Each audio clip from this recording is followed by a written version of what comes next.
Hello, everyone. Welcome back to Counterintelligence.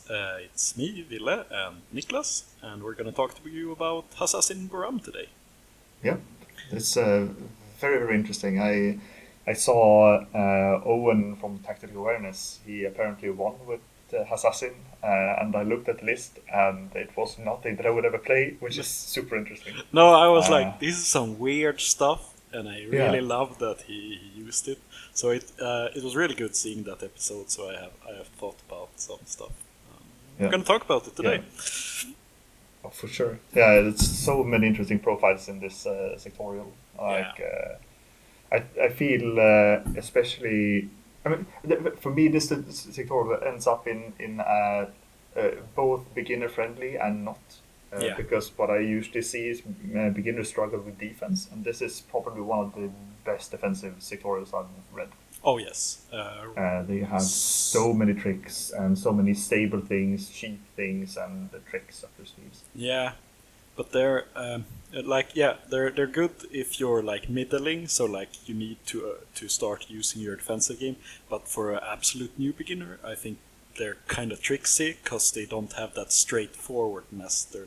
They don't have you put down a cutter that just has maybe this a -6 and is a tag and just blows away your enemy, and they can't do anything about it. Oh, for sure. I mean, so much of it is like understanding the scenarios. How can I mitigate it? How can I be effective? And which pieces are important for me to kill and scalpel them out and everything. And that was the other part. It's funny that you mentioned. Like, I think like it's not a good sector for beginners because it's super hard to be aggressive with them. Yeah. No, not. I mean, it's super hard to know how to be aggressive with them because you have to weigh all of your pieces very carefully. Yeah, and it's a lot of it feels like you need to be very good at evaluating your targets and then scalpel those things out with your attack pieces, because Yeah. a lot of your attack pieces are like Fides and McMurrow, and it feels weird to call a werewolf scalpel, but they kind of are.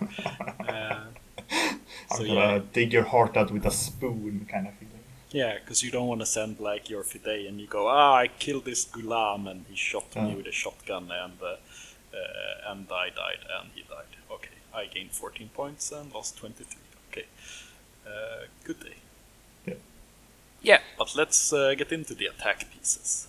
Yes. So as ordinarily, we're gonna start with attack pieces and then going forward. Yeah. So we have a bit of different lists we've made up lists of our attack pieces.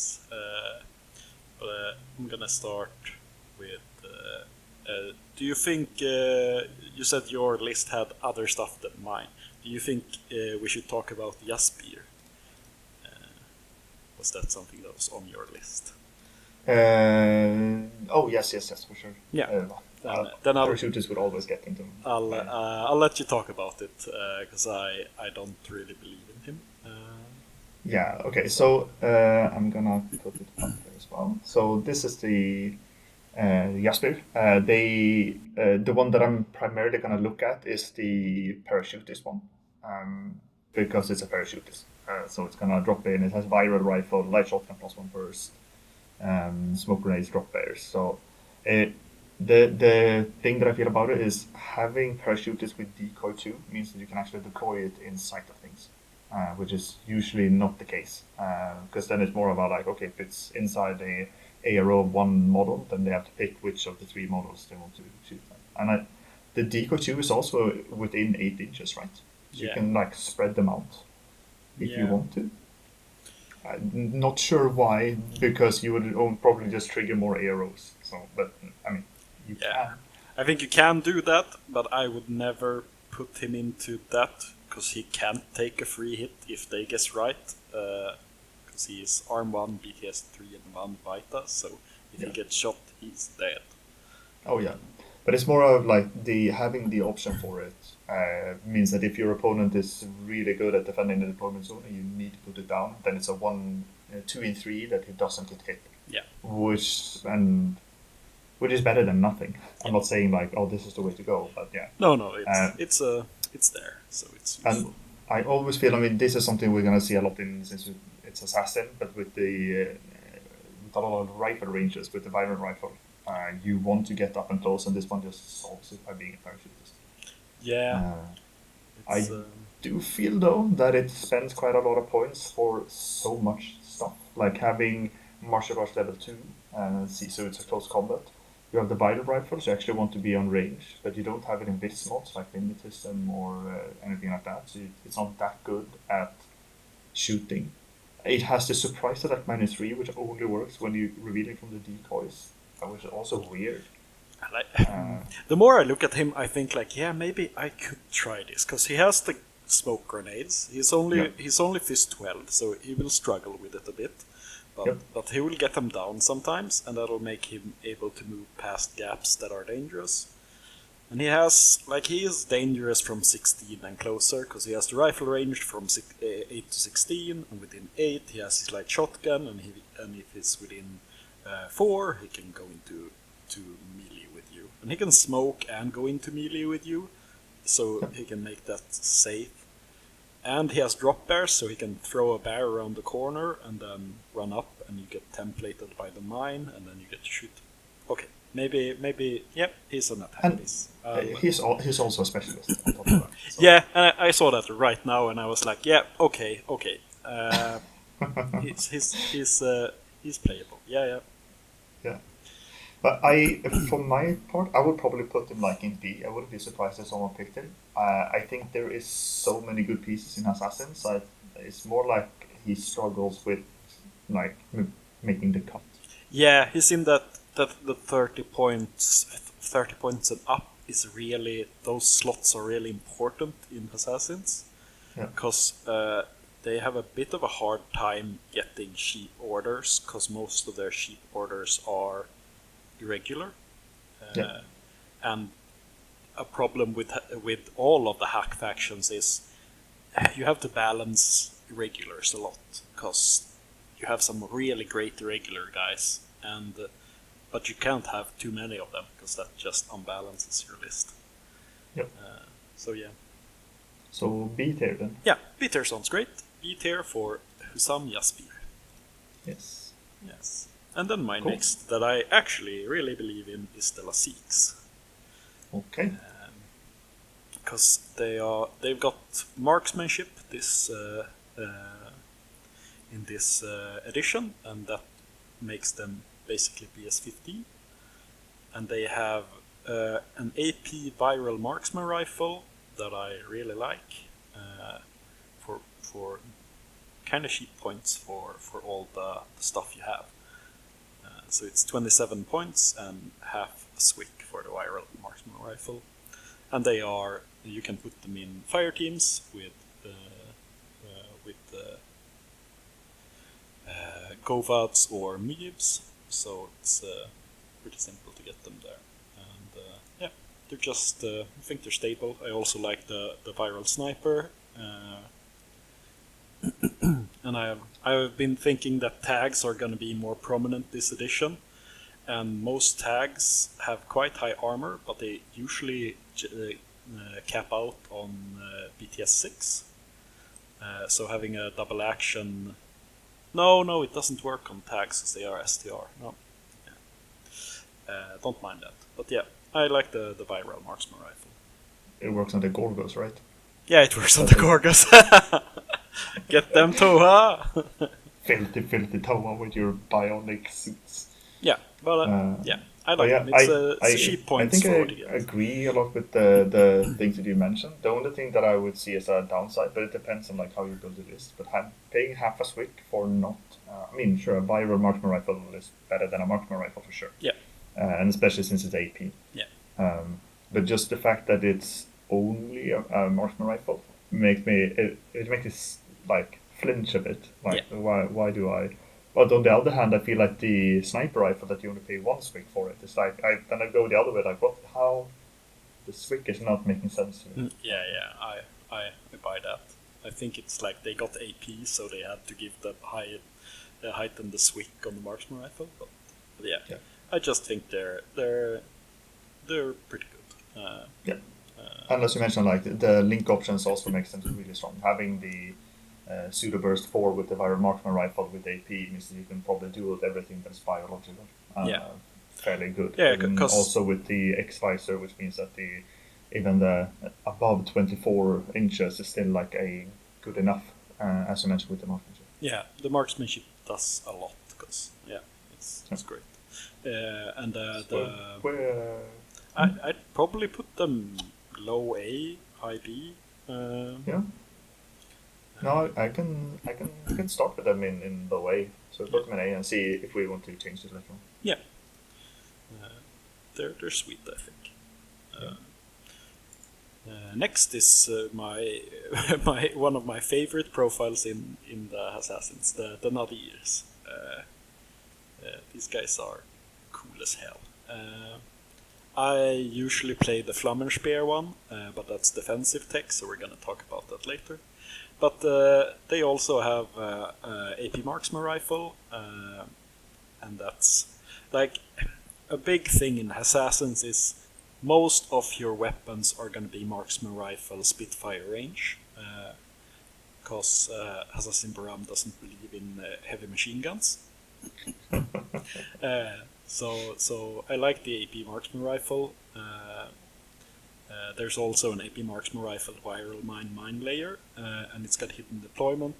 So it's got forward deployment, it's a specialist, and it's got a gun that's pretty okay, and it's got Vintis -6. So it's good at dueling stuff.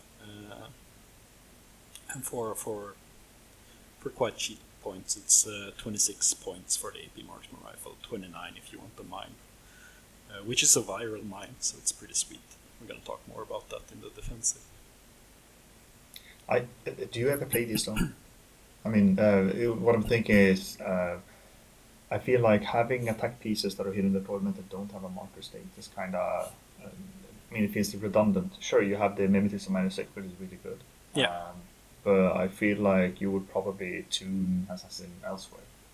The thing I see with the hidden deployment here is like it's just a bonus thing that makes it this attack piece is safe the first turn because the enemy doesn't know about it, and it will use its own order to move out of hidden deployment, so you don't lose the order efficiency on it. Okay. Yep. That's how I see it. And if something would be visible from it, you also have surprise attack when it pops out, but that's nothing I would count on. But it is there. So it's more of a defensive tech, which I think is more important in these editions. Right. And, and being a forward observer for free is also sweet. I think it's funny because you mentioned the AP Marksman Rifle, and if you look at the mine layer compared to like most other factions, they pay half as weak not for the mine layer but for the AP Marksman Rifle. Yeah. So for this, like if you pick it, pick the mine layer. Yeah. Because then you would put an extra marker on the board, which means that your opponent don't know that you have it when they count it, and also like as you mentioned, like if you have it as the offensive piece, you can still drop fire mines if you need to.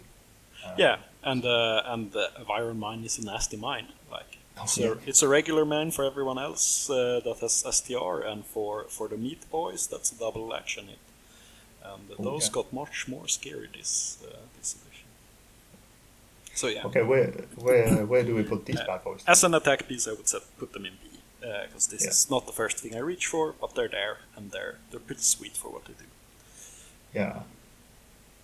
Do you want them above or below the parachutist? You can put them below. He fills another role, but they're very like. As an Aradna player, if I could get a guy for 29 points that puts out the mine, is a pretty good fighter, and also is a forward observer, man, I would love that. I would play that.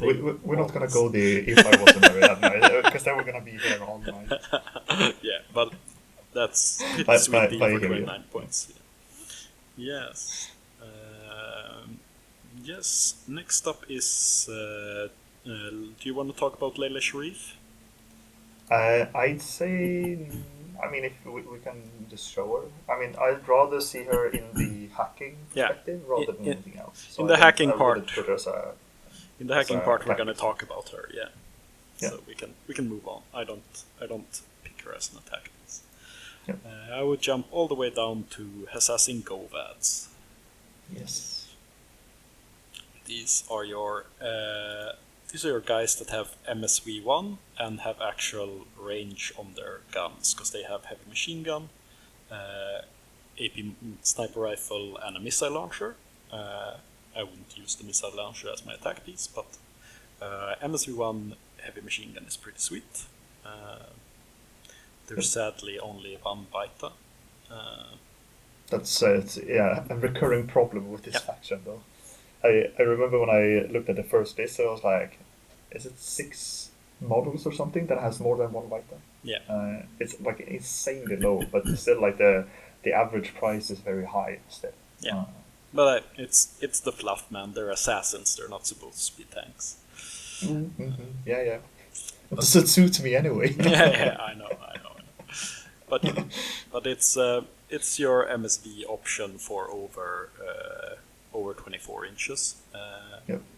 And and they're also part of the most regularly played Harris. I think is often made out of Govads and Mujibs. And the Lasik can be there, and the Boktar can be in that. So they're easy to slot in if you're going for that setup anyway. Yeah, I feel like just having. I mean, the question here, like for attack pieces, you will for sure go with the heavy machine gun. Yeah. But looking at these profiles, I feel like that's probably the only really viable one. I would never go for the AP sniper rifle because it's just a sniper rifle. It's not a motor sniper rifle, especially not in like as an attack piece made for the range band. But there's the hacker options have emitter, and if you slot that in a team, that's a burst 3 heavy machine gun range EM ammo. So it's a non-swick heavy machine gun range gun that is pretty nasty to deal with. But it's not something fantastic.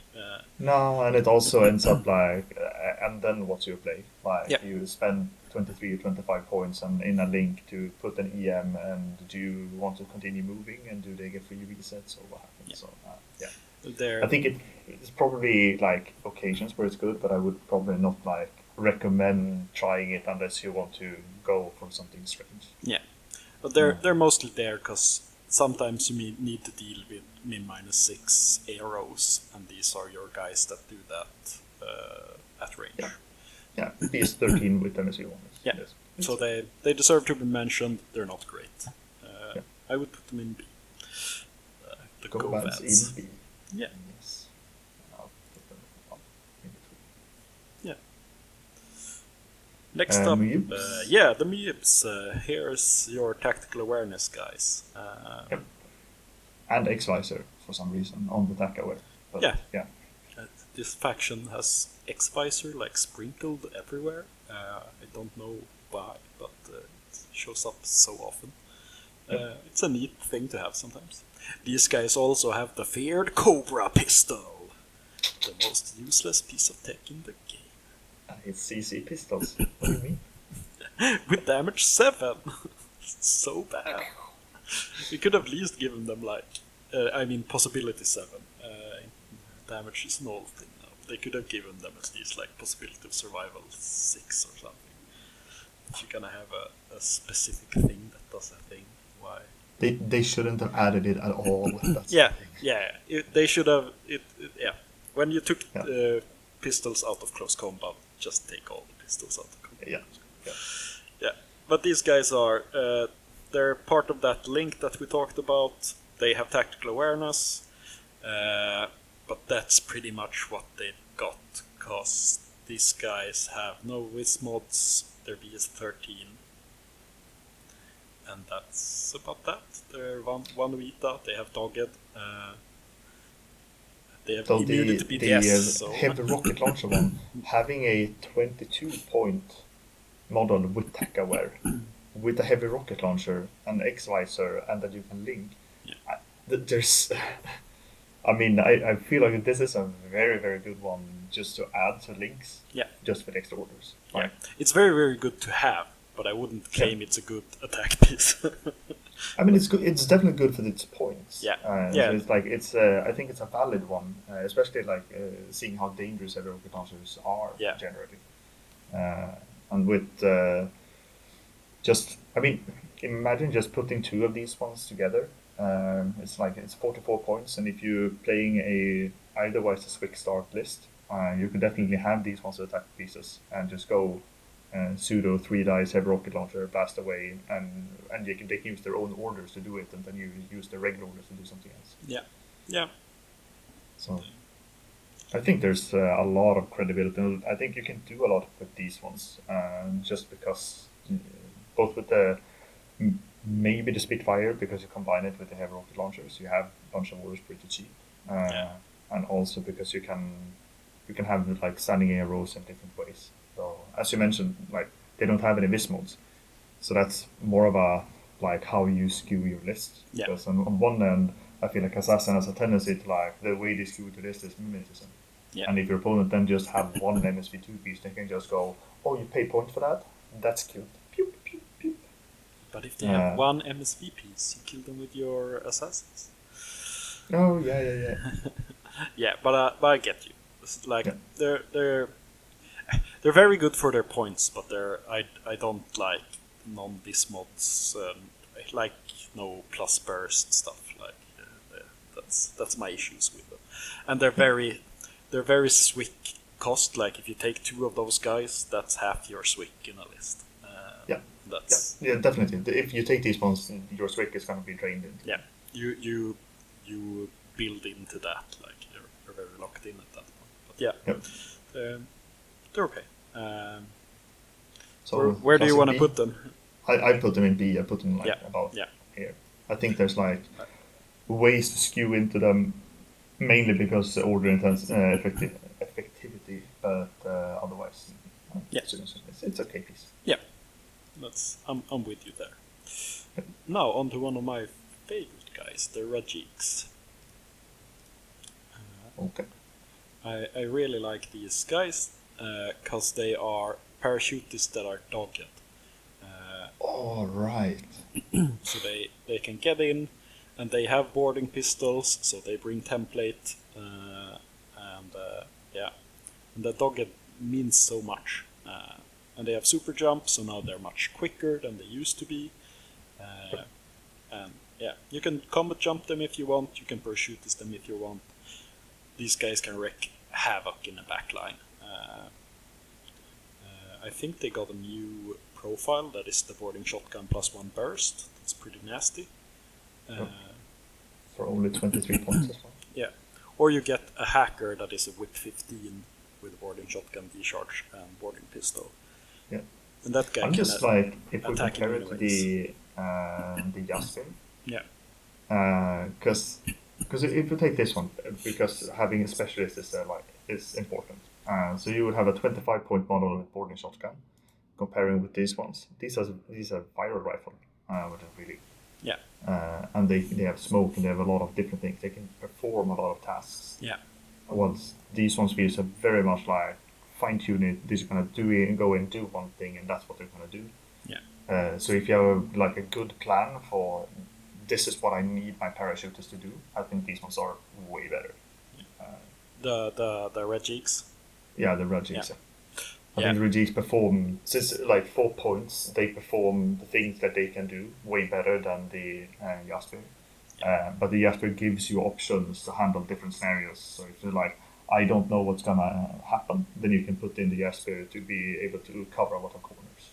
Yeah, I fell in love with them when I played against a friend called Emil, and he just combat jumped it. So one of my guys saw him, and I was like, I template you. He's like, I'm okay with that. I'm dogged. You get to template me, and then I'm gonna do some shit.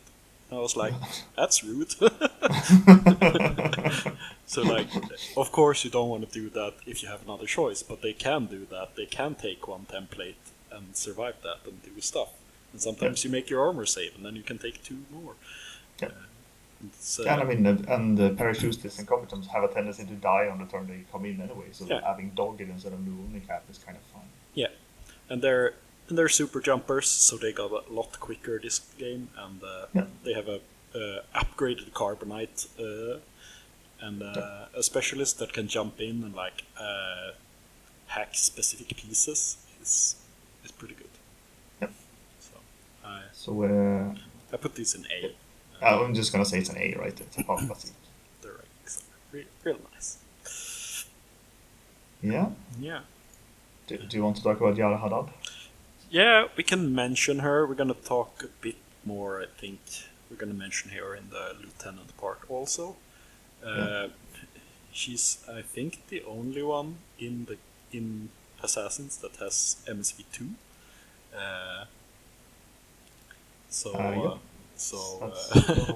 But she sadly has an AP marksman rifle, and she has strategic deployment, so you can slot her in some fire teams, and the entire fire team gets to get 4 inches further up the board. And she's a wild card, so she can go in any fire team. And it's pretty powerful, because sometimes that gets you out of your deployment, which means you can get up to some important rooftop or stuff like that. So yeah, I think she's okay. She, for some reason gained immunity arm, even though she's a Vita 1 model. But yeah, why not?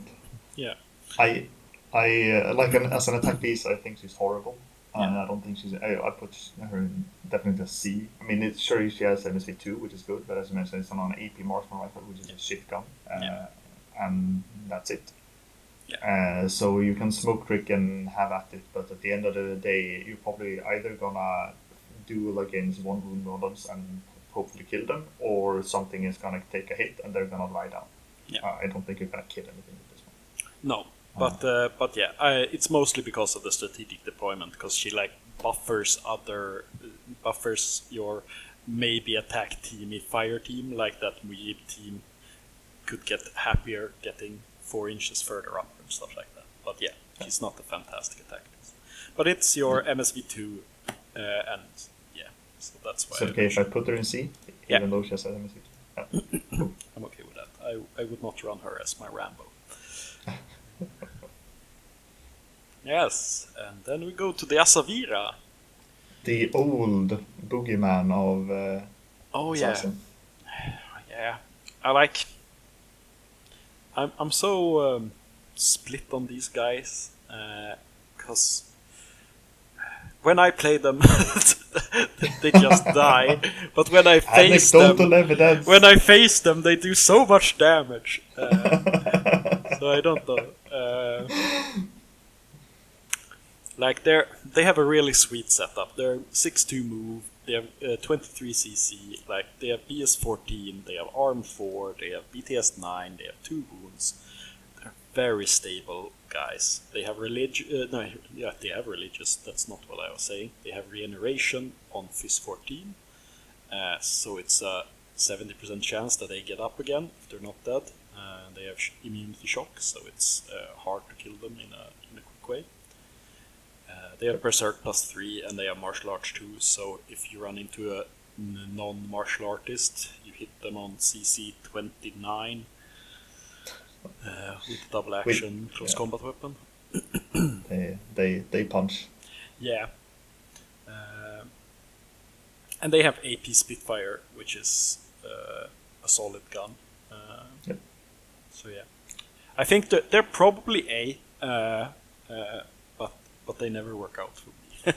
Yeah, but I think, like as you mentioned, they have a lot going for them. Yeah. And I think with adding the disco baller to the boarding shotgun +1 burst, I feel like they can actually give Hassassin the opportunity to play in a bit of a different way. Yeah. Because they have FIS 14, as you mentioned. They have BS 14. And Whip 14. They have everything at 14. They have great stuff. That's so using the disco baller, then get up into the range where they actually want to be. Triple burst boarding shotgun, and then berserk into if they live for some reason. Yeah. And then you can start hacking away. And CB did not forget to adjust their possibility of survival on their close combat weapon. So they are Yeah. PS5 on their close combat weapons. So Which it is hurts nice. when they hit you. For sure. Yeah, and yeah, no, I think these definitely are A tier.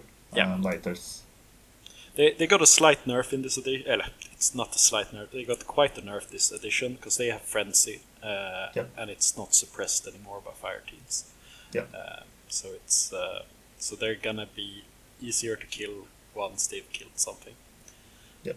But yeah, such is life. Which is like I don't know. I struggle with it because whenever I look at my different sectorials, whenever I see Frenzy, I'm going like, ooh, this is so good.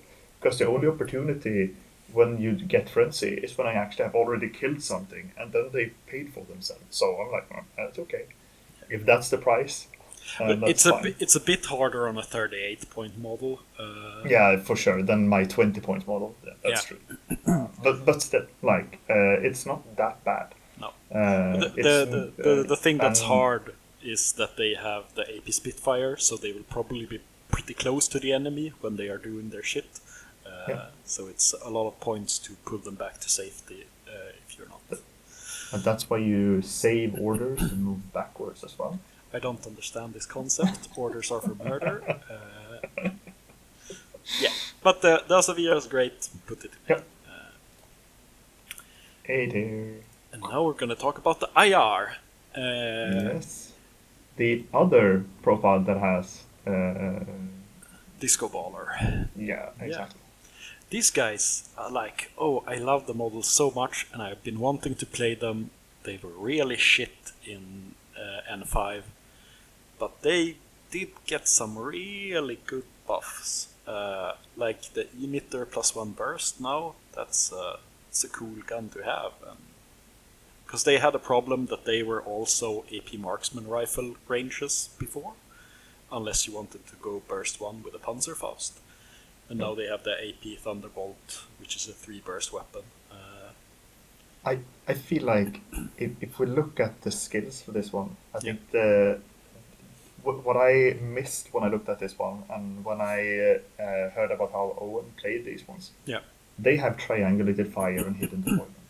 Which means that you can put them in a position where when your turn starts, you reveal them, have the surprise attack -6, triangulate fire, which means that if they are, like you said, like regardless of the R, you're gonna hit them with your AP rifle on burst 4 or your emitter on burst 3. Or if they're inside 24, you go burst 4 viral pistol. Yeah. And it's on -3 for you, so you're gonna hit them 10 regardless of any modifiers they have. And they're gonna hit you on -9. No, triangulated fire isn't -3 anymore, my friend.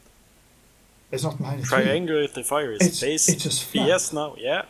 It's real good now. Oh, and the thing, and he has surprise attack -6, so they're on -6. And the thing too is you can do this every turn because they have holo projector, so you can just holo projector from your safe, and then you holo projector around the corner, and then you see your enemy, and then you go triangulated fire, bam, from where I stand already, and surprise attack, and the whole shebang. Yeah.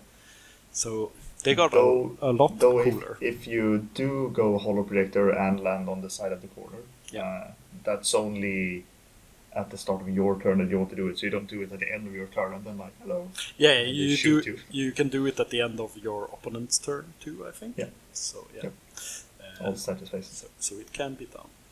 Yeah. They're pretty cool. They're still 40 points or 39 points. That's a lot of points. But they are 2 Vita and they have specialist operatives, so they can do all kinds of things. But, I have a hard time evaluating them because it's such a weird kit that I haven't played with. They're so off-meta kit-wise. And I think that's like probably one of the things that makes them really, really good. Like you probably don't see models like this in any other faction. No. Which means that having it in your mindset when you're looking at the game state, there's enough camo tokens, so you could have everything on the table, or you at any point in your deployment zone there could be a BS13 burst 4 model that's just gonna pop out and possibly kill something, Yeah, trying to understand what's on the table when you face Hassasins is impossible. Yep. Because they have so much hidden deployment. They have hidden deployment mine layers. They have decoy. They have hollow echo. They have hollow mask. Like anything could be anything. You have no clue. I love it so much as a camo player myself. I love the misdirection. So it's really hard. So yeah, but yeah, that's why I have a hard time evaluating them, because it could be like super strong, or I could be reading it totally wrong, and it's not. It's just a meme. I think they're probably like. I think there's a high skill ceiling on these ones. Yeah. I think they're really, really good if you are really, really good at the game. If you understand, like, these are the advantage points my opponent's going to take. This is where I need to put this model. I need to sort this out so I can solve it with this model, etc. Yeah. Then I think they're fantastic. And as we alluded to before, there are not a lot of 2 Vita models in this faction at all. And having a 2 Vita model that also has Hollow Protector, and so it can hide a bit better than everything else, and it also has the Bang Bomb, which is throws down on 17s. Yeah. It has a lot going for it in a lot of different ways, but I think it requires you to be good at the game. Yeah, it's not the Asavira. You don't put it down and run at the enemy and scream. Yeah, exactly. Yeah. Put them in. I put them in low A. I think. Yep. The IR. They are so cool. I really need to play them, because that's a crazy kid. I like crazy kids. I don't look forward to it. Miserable. You get to play Cosmo. It's fun. Yes, but then we can go to a Boktar. This is a piece that you just charge at your enemies. This is probably my favorite when I look at this. I mean, since I love Super Jump, and this is a Super Jump, Tack Aware, Min -3 MSV model with dodge on 16 and dodges 4 inches. Yep. It has all of the things that I like, and it has 2 Vita and armor 4. Yeah, this guy has he has all the abilities that you want on a guy. The only thing he lacks is a high-powered gun. Yeah, it's a Red Fury or Viral Rifle. Yeah, but, so he's like... he has a boarding shotgun as well. But, his POS 7, that's what you're gonna... Everything is POS 7 on him except the pistols, right? Which are worse. Yeah, which are worse. Oh, he can have a boarding shotgun. That's actually POS 6. POS 6. And AP, so... But still, like a Viral Rifle is a DA versus BTS if you're fighting living things, so it's still a good weapon. And having all of the things that he has, he can get into those range bands with very, very easily.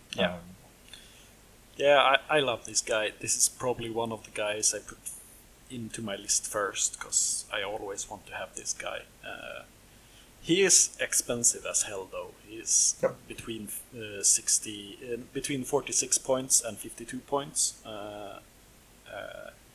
but he does make crazy things unless you fail all. Is that a parachutist profile? Yeah, he has 2 parachutist profiles.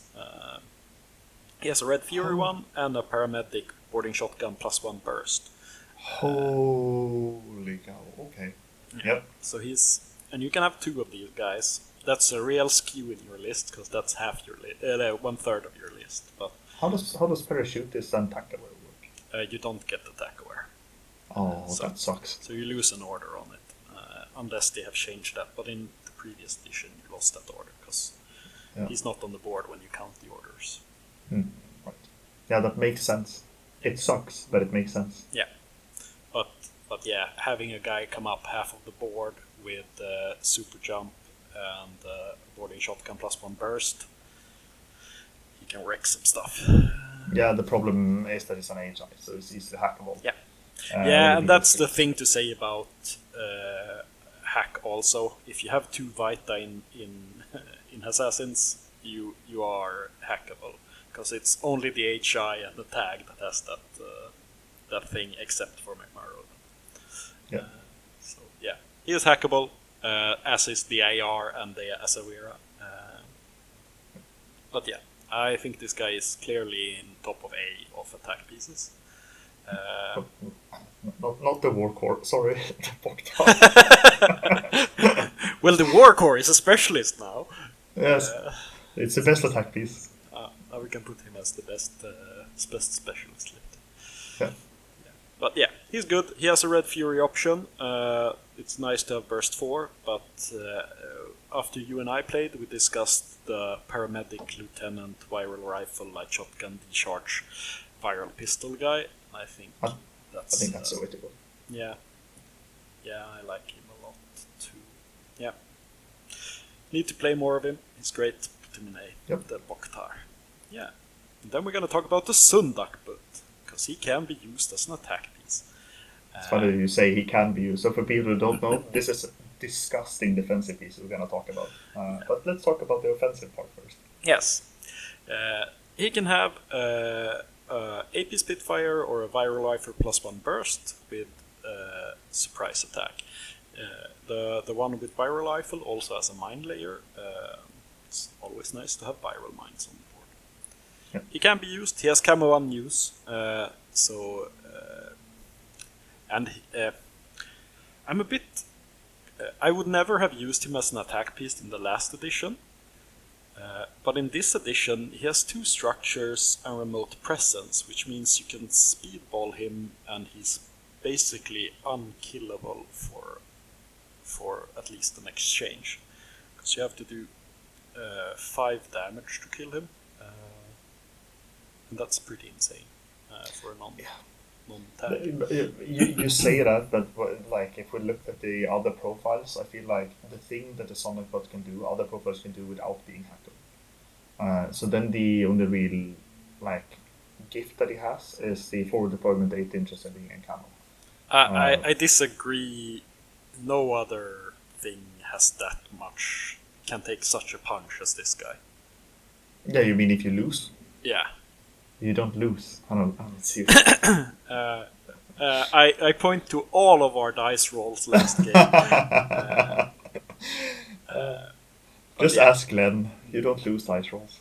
Yeah. But I think there's possibility in him being used as an attack piece. I don't think you're totally insane if you do it. No, but I think, I don't know. I probably wouldn't play it. It's and if I did, it would definitely be the Viral Mind Layer version.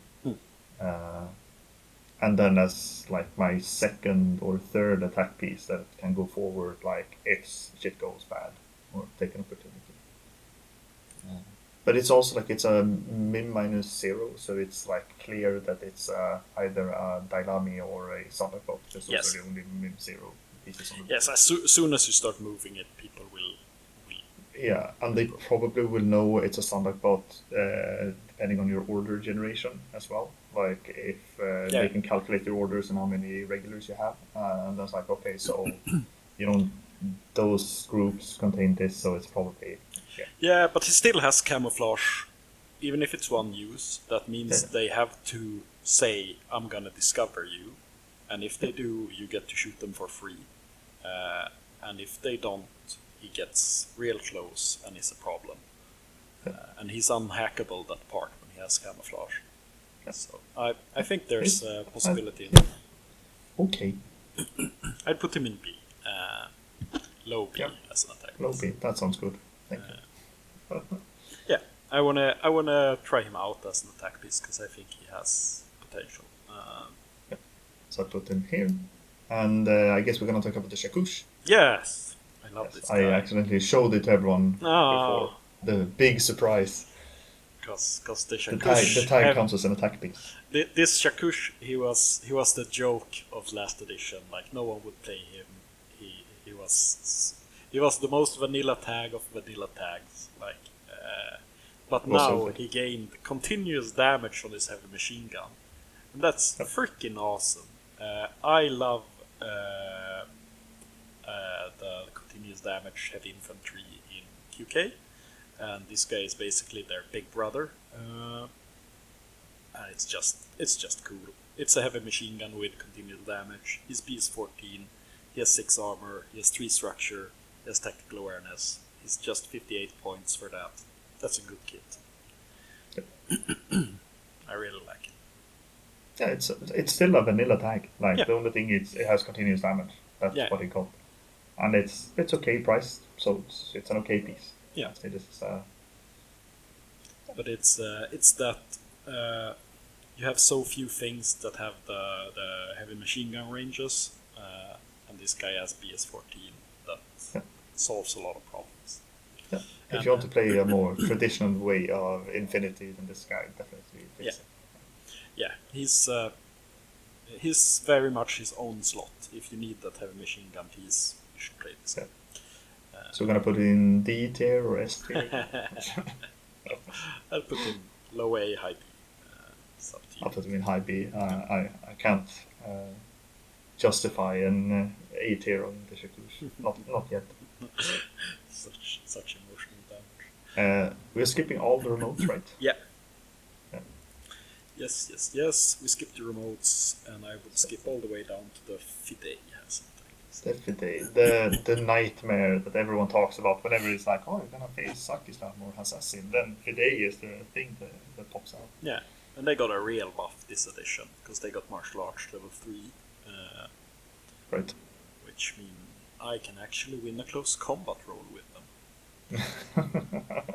They sadly have. I remember when you ran into my Raven Eye and I crit dodged. That was glorious. Jesus Christ.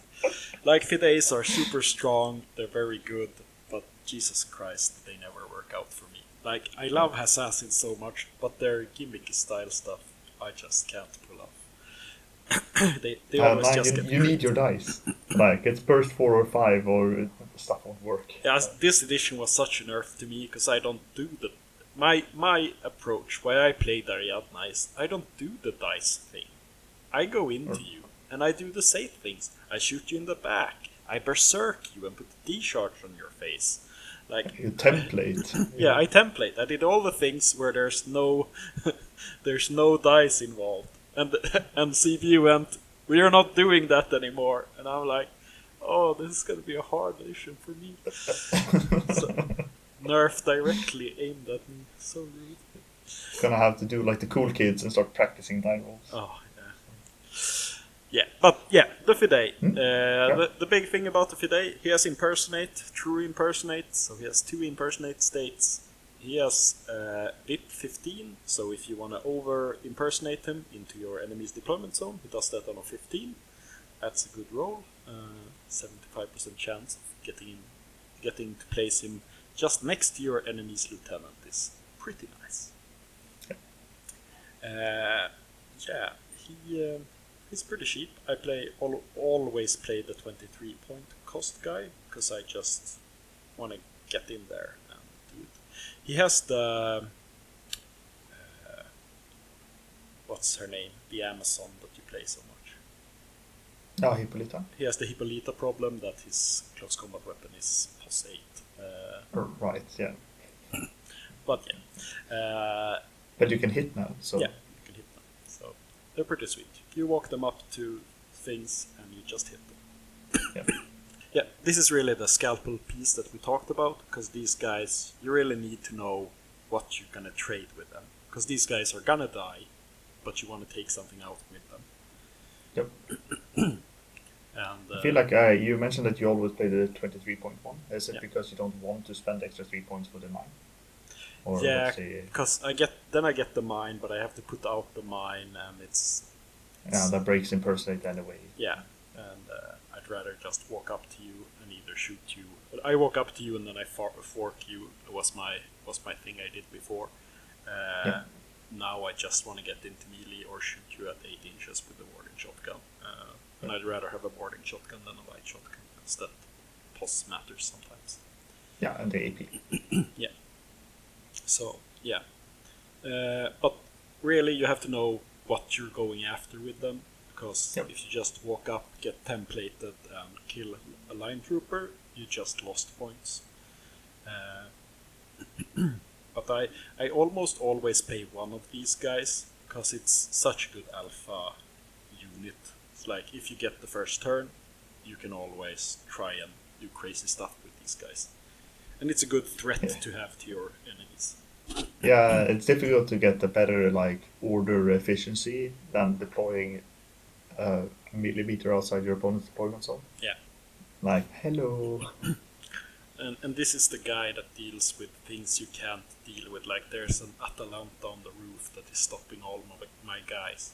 Okay, I over-infiltrate him, so he starts just behind her. He walks up and he hits her and kills her. Yeah. But yeah, they're And very also, scary, but they do die.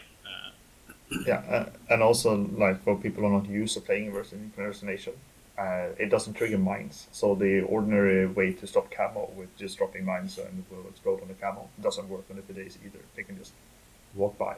Yeah, So you need to think a bit differently when you're facing Assassin, like how you put up your defensive structure. yeah, You probably want smaller pieces like cheaper line troopers and stuff that if they doesn't want to kill in the first lines you get some more discovers versus it. yeah. And if you have a good way to deal with people who are new to playing Fidays is to have like a decoy guy or a mine layer deployment guy in reserve. So when they put down their Fiday, you put these guys around them.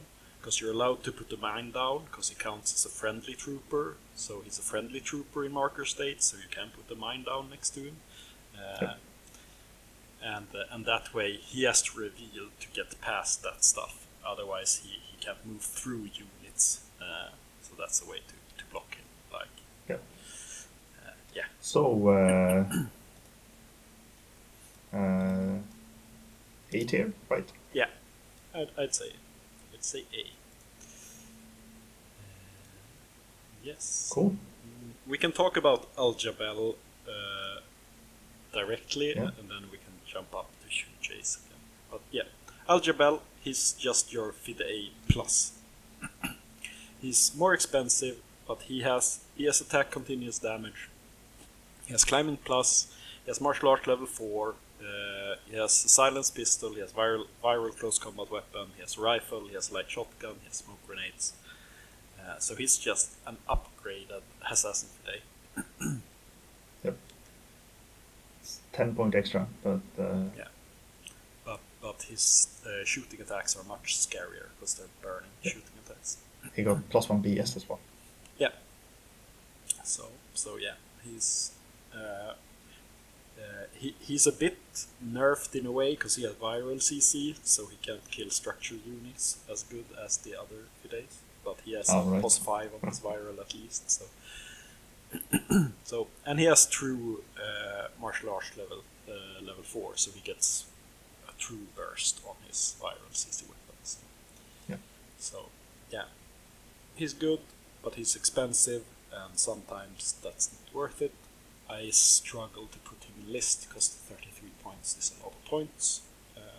I agree. I think it's a bit of a premium price, and especially like you mentioned, he's still almost as vulnerable as the Fide is. Yeah. So even if you do bring him, it's you end up in the same. Okay, so I get to kill one thing and then he dies. Yeah. It's just that the probability of him killing something is higher. Yeah, he's very skill dependent. Are you good at playing with him? You can get fantastic results because he can just smoke and move and do things and smoke and move and kill and like do horrendous things if you're good at it. If you're bad, you do a wrong move and he dies, and that was 33 points. And for me, I'm a bad Fide player. I seldom get much work from them, so I usually just bring one and I lose the VIP roll. I go second. I place a Fide. I know my opponent will spend a bunch of orders to dig it out because it's too scary to just leave behind, and then they waste a bunch of orders. So I see it as it's my distraction Fide. Pay 23 points to tax your opponent 4 orders while they try to discover and shoot it. Yeah. You put it somewhere where they have to work to see it, and then hope they fail their rolls. Yeah, I'd still say this is an A tier though I would say it in low A. Yeah, put it in low A like- because you need skill to get your money's worth. Or luck. Luck is also really good. Yeah. But if you have luck, do you need scarier models? You can just. Yeah. Did you want to talk about the shoe, Jay? No, because I just looked at the weapons and they only have 16 each. Yeah, I was just gonna say that ain't an attack. I thought they had a AP marksman rifle like everyone else in this faction, but No. But yes. We can talk about this bad boy. Oh, the McMurrow. The best Ariadna werewolf that is in no Ariadna faction anymore. Yep. Yes, he's a great werewolf because he has martial arts level 2 and he has an AP double action close combat weapon with POS 3. That's a really dangerous weapon to be hit by. And he has the basic werewolf stuff. He has super jump. He has immunity arm. He also has berserk, which is not usually in the werewolves. That's usually a bear exclusive one. So he can do a 10-inch berserk. That's pretty deadly. And yeah, I haven't decided if berserk was a buff to McMurrow. I think it wasn't, but yeah, it's there. Yeah. He has double chain rifle, so he has a lot of templates. He can throw grenades. He throws grenades on 19s within 8, or specs them on 13. That can really get some guys out of the way. And he has smoke. But I think, like what you alluded to, if the berserk is a buff or not. Yeah. I feel it depends on which faction you're playing, because there's a lot of factions where you might have him berserk because you want the extra movement into line troopers, and those line troopers have para CC weapons. Yeah. And then all of a sudden, since they changed to immunity, you don't want to take that on a post. You want to kill them without getting immobilized, because that would suck. Yeah, but against line troopers I would just move him and template them, because they have usually fist 10, so... Yeah, but if you want to get the extra 4 inches of movement. Yeah. Because if the next step would be moving another, so you would, instead of doing a double move. Yeah. The way I look at the berserk buff, if it was a buff or not, is usually did I want to survive by using the berserk dueling? Because that's basically what it gained. And he didn't die because he had immunity total, so he just took a hit, and mostly he will just take a hit. And now you have to be afraid if you go against O12, because those guys have para-CC weapons everywhere. But it's also like scary. nomads. There's a bunch of para-CC weapons dropped all over the field, I feel. So I think, and also like if you're getting shot on the way in, since there are a lot of EM weapons as well. Yeah. There's a bunch of those like scenarios where I think for McMurrow, as I prelude, like the depending on the situation, of course. I think for McMurrow it's not like cut. It's only a buff or only a debuff or a nerf. It goes both ways. So I think it's just a change for him basically, since he thrives since he has good CC and martial arts and good weapons, so he can take fights, but he can't take the missile approach versus things that have martial arts. No. So it's just but then on the other hand, versus martial artists, you can probably go chain rifle, grenade, fork instead. Yeah, against the martial artists, you don't berserk. You just walk into close combat with them, and you go, do you want to fight in martial arts? And then I will double template you, and you will die, and I will probably survive, because I have immunity arm. And if they say I dodge, then you slap them with CC 26. And -3, so yeah, he's very good. This is the absolute first unit I always put on the list, but I also love werewolves so much. But it's like his 27 points. I have yet to play a game where he doesn't gain those back. Would you put him in S tier?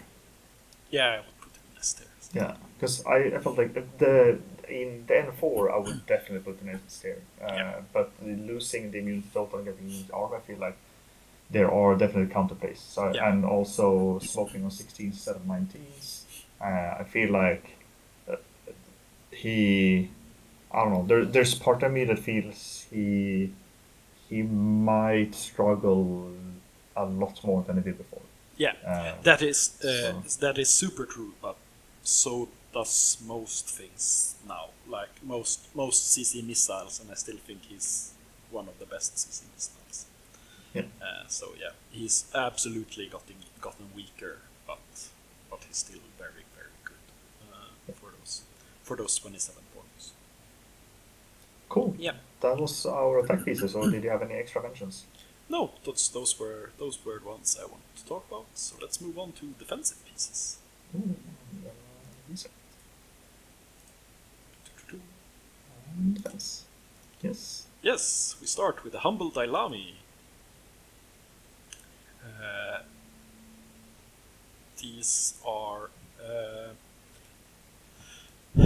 These are distraction pieces, and usually when we talk about the defensive Dailamis, we talk about the camouflaged ones, and when we talk about the camouflaged ones, we talk about the light shotgun Panzerfaust guy. Yeah. So this is the only profile we're talking about. Yeah. He's got light shotgun and a Panzerfaust and a boarding pistol. So he has a template that he can use, which is a nice thing because he lost it from the shotgun. But yeah, mostly he has a Panzerfaust.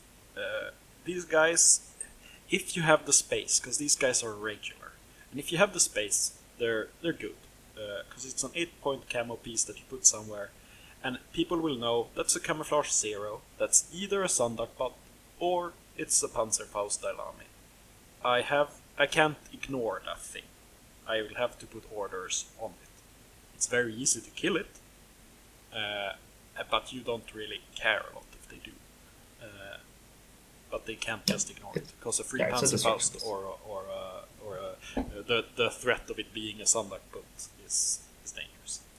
So, yeah. And every now and then there's a crit of the Panzerfaust, and then you're sad. Yeah. Unless you're the Hassassin player, then you're really happy instead. Yeah. Or maybe you feel bad because it's Dailami that kills a tank. And it's like, I'm sorry. 8 points, kills 80. Yeah. The thing to mention though about these ones compared to the Sandakbot, these have infiltration, and Sandakbot has forward deployment 8 inches. Yes. So if there's ever something that is those extra 4 inches into the deployment, you know there is a Dailami. Yeah. So be aware about that when you're playing versus Assassin, and when you're playing it, if you want to have them as a distraction or like a possible decoy for your Sandakbot, you need to pull them a bit back. Yes, this is very true. And I have to check: is decoy an optional skill? Because the Sandakbot comes with decoy. Yeah. Decoy is optional, yes. So you can choose not to use it if you want to pretend to have a Sandakbot pretend to be a Dailami, because the Sandakbot comes with a decoy. So usually people will think, there's 2, so it's either 2 Dailamis or it's Sandakbot. Yeah, they're good. I'd put them in B for what they do. I don't think they're high. Yeah, mainly because they're irregular, right? Yeah, if they were regular, I would have put them in A, maybe S. Yeah. But I feel like definitely if you want to, if you're a player who like, I struggle with handling all of my orders and what I'm going to do with it, you just put 5 of these in your secondary group, and then you have 10 models in your primary group, but you're playing on 240 points, and you have some defense already, and then you go. Yeah, they're very cheap defensive pieces. Yeah, but we're going to get even cheaper. Because we're talking about the Mutavia next, right? Yeah, the Mutavia. These guys are like my favorites, because they have. I want these in every sectorial that I play. The first time when I saw them, I was like, "What is this? Yeah. How are these costed like this? It's not fair." And they're so good. These guys, I usually play the jammer ones, because they have a 6-point guide that comes with chain rifle jammer. If you don't know, jammer is a weapon that you can use without line of sight, and it uses whip, and these guys are whip 15. It's disposable too, but with the auto reloading in this edition, that's not a problem. And jammers can also be used aggressively, and they can be used against camo, and rolling with 15 versus camo, and if it hits, it isolates you. So it stops all attack pieces. But they also have a Emarat version, Chain Rifle Emarat for 5 points, and that's also a very good corner guard. Or you can spend some more points, and you go 7 points, and you get a boarding shotgun and an Emarat and smoke grenades, or you get 8 points and take a boarding shotgun, jammer, smoke grenades. I feel like the only ones that I really see play are the jammer ones, and because, like you mentioned, you don't need line of sight, which means that you spawn these bubbles in your deployment zone where you can just shut down speed attack bases. Yeah, I think I always play the jammer, but I've heard some people use the Emarat too because it's good. It's a very good corner guard, and it's also pretty nasty. If you're gonna dig out some stuff that's in the middle of the board, you can just run up and Emarat it, and that's a scary dodge roll to make. The only thing that I'm curious regarding the Emarat versus jammer, that should be versus stealth, right? Because otherwise I would probably use jammer anyway as a corner guard. Because if I don't see you, I jammer you, and if I see you, I chain rifle you. And sure, if you have multiple wounds, that's a problem. But if you have multiple wounds, I'm gonna jammer you anyway, and it's gonna be an opposed roll on 15. Yeah. So. Yeah. I feel yeah, I like the jammer more because he can also chain rifle people, and I usually go for the 6-point version because you want as much points as possible for your other playthings. But I've gone back and forth with it. It kind of depends, how the rest of my list ends up, because having these ones as since they have impetuous, so you can use the impetuous order to move and smoke. Yep. So then you have a free smoke. The problem with doing that is you will be probably standing somewhere where you don't really want them to be standing. Yeah. But since they're in regular order, they can most often use the regular order to get into a position where you want. Unless you want to convert them. And I almost always start with adding 2 of these. In some of my more defensive lists, add 4, but as having 4 irregular orders in your list, and I also want the McMurrow, then it's 5. That's hard. Guys, never go for more than 3 irregular orders in your list. Because 4, that's you have to be so good at playing the game to be able to have, because that's a tax on yourself. You're losing orders, and that's usually not good. You want as much orders as possible. I used to always put in the boarding shotgun, jammer, smoke grenade, but I always need more points and I downgrade them. Right, you start there and then because I can use smoke grenades, but I usually don't need smoke close to my back end because I can't smoke trick because my only MSV2 guy is an AP marksman rifle. Right. So I usually have McMurrow, so if I need smoke at a specific point, I can let him do that. And because it's much safer because I can just that Fist 16 instead of Fist 12. But if you have points, why not splurge? But they're very good. I'd put these guys in S. Fantastic. Mutavaya in S. I would fight you if you said something else. Good. Then I want to go down to the Nadir. These are very nice. Yes. Nadir has 3 defensive things. We have the AP Marksman Rifle Viral Mine Layer that we talked about earlier. It's a hidden guy that puts out a mine. Mines are very good this action. And that's his selling point. And then we have the 20-point Flammenspeer submachine gun, because Jesus Christ, can you decimate people with Flammenspeers? And you can also have 3 point more, and you get the rifle, light shotgun, Panzerfaust. So it's a bit, what do you want? Do you want the Panzerfaust or do you want the Flammenspeer? I think, like we alluded to before, I'd probably start with the Flammenspeer, just because you get the template, which means that even though the Panzerfaust is higher damage, you're probably gonna ignore cover. Yeah. Sure, this is a hidden deployment, so you can probably reveal it when you're ignoring cover anyway. Yeah. But then if there's another fight, you can do it again. Yeah. I think you can go Panzerfaust on these guys if you have the points, and then you can downgrade to the Flammenspeer, because as you say, you will usually catch people out of line of sight, because out of cover. I mean, not not line of sight, Yep. because they're hidden, so they don't know where they are. And a Panzerfaust is 3 hits on AP, so it usually wastes 2 wounds on whatever you shoot, and sometimes 3. Yep. So it's very nice, but like I'm so in love with the Flammenspeer because there's nothing funnier than hitting like a fire team, or like when I shot at you and you ran past one of your other guys, and I'm like, yeah, I shoot that guy, and that splashes the other guy, and he doesn't get to do anything because this is in your active, so it's just a free hit. No arrows, no arrows. Yeah, and that's yeah. These guys are great. I love them.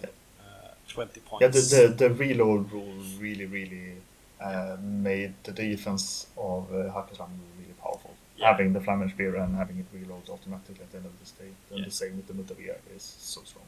I'm gonna mention that now actually about the Camille, the remote with Baggager. It's an 8-point regular order and it has Baggager. You want this so much in Assassins and in your defensive network because it gets those guys with Flammenspier and Panzerfausts and Mines to reload that. It's just so worth it. It's a bit like we talked about after our game.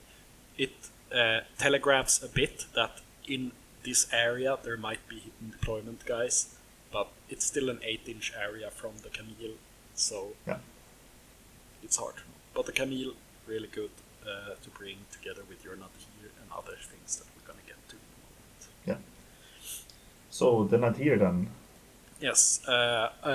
Defensively, I'd say he's an A, because 20 points for a hidden deployment Flammenspier is so good. So cheap. Yeah, the only thing that you might need to be careful with when it comes to playing them is since as long as they are hidden deployed, they don't generate orders. Yeah. So just have it in the back of your mind, like you are either forcing yourself to reveal it or you're gonna be down in order count. Yeah. And when I played against you recently, I played with 3 hidden deployment guys, and I like Hassasins is one of the factions that has a really easy time going. If you win the VIP roll, you go, oh, I choose deployment, and you get to choose if I go second, and I'm okay with being second because I'm really good defensively. And if I go first, Alpha Strikes is still very powerful this edition, so they are they're very good at dealing with that. So having hidden deployment is not as much of a problem. And sometimes you can just, if you know that your enemy doesn't have a lot of MSV, you can just stand them there and let them be a threat that way. If you go first, so you get those orders. So yeah, they're flexible, I would say. Cool. So where do we want to go next? I'd say we're skipping the Warcore now. Everyone knows it's S tier. Well, we probably should mention the Najuri engineers. Yes. Because I think this is the They only have armed turret turret and in this faction. So yeah, they have armed turret. Turrets are very good this edition. He's just 17 points, so you can just slot him in if you want to put out armed turrets. It's huge armed turret fan. rifle though, so it's not a combi rifle. It's only a rifle. Yeah, but it's still a turret. Turrets are always gonna cost an order for the enemy to deal with. So, I'd put this one in B. Yeah, low B. I would never reach for this because I have so much other defensive stuff that I think is stronger, but it's worth mentioning. This is your turret guy. For sure. Yes,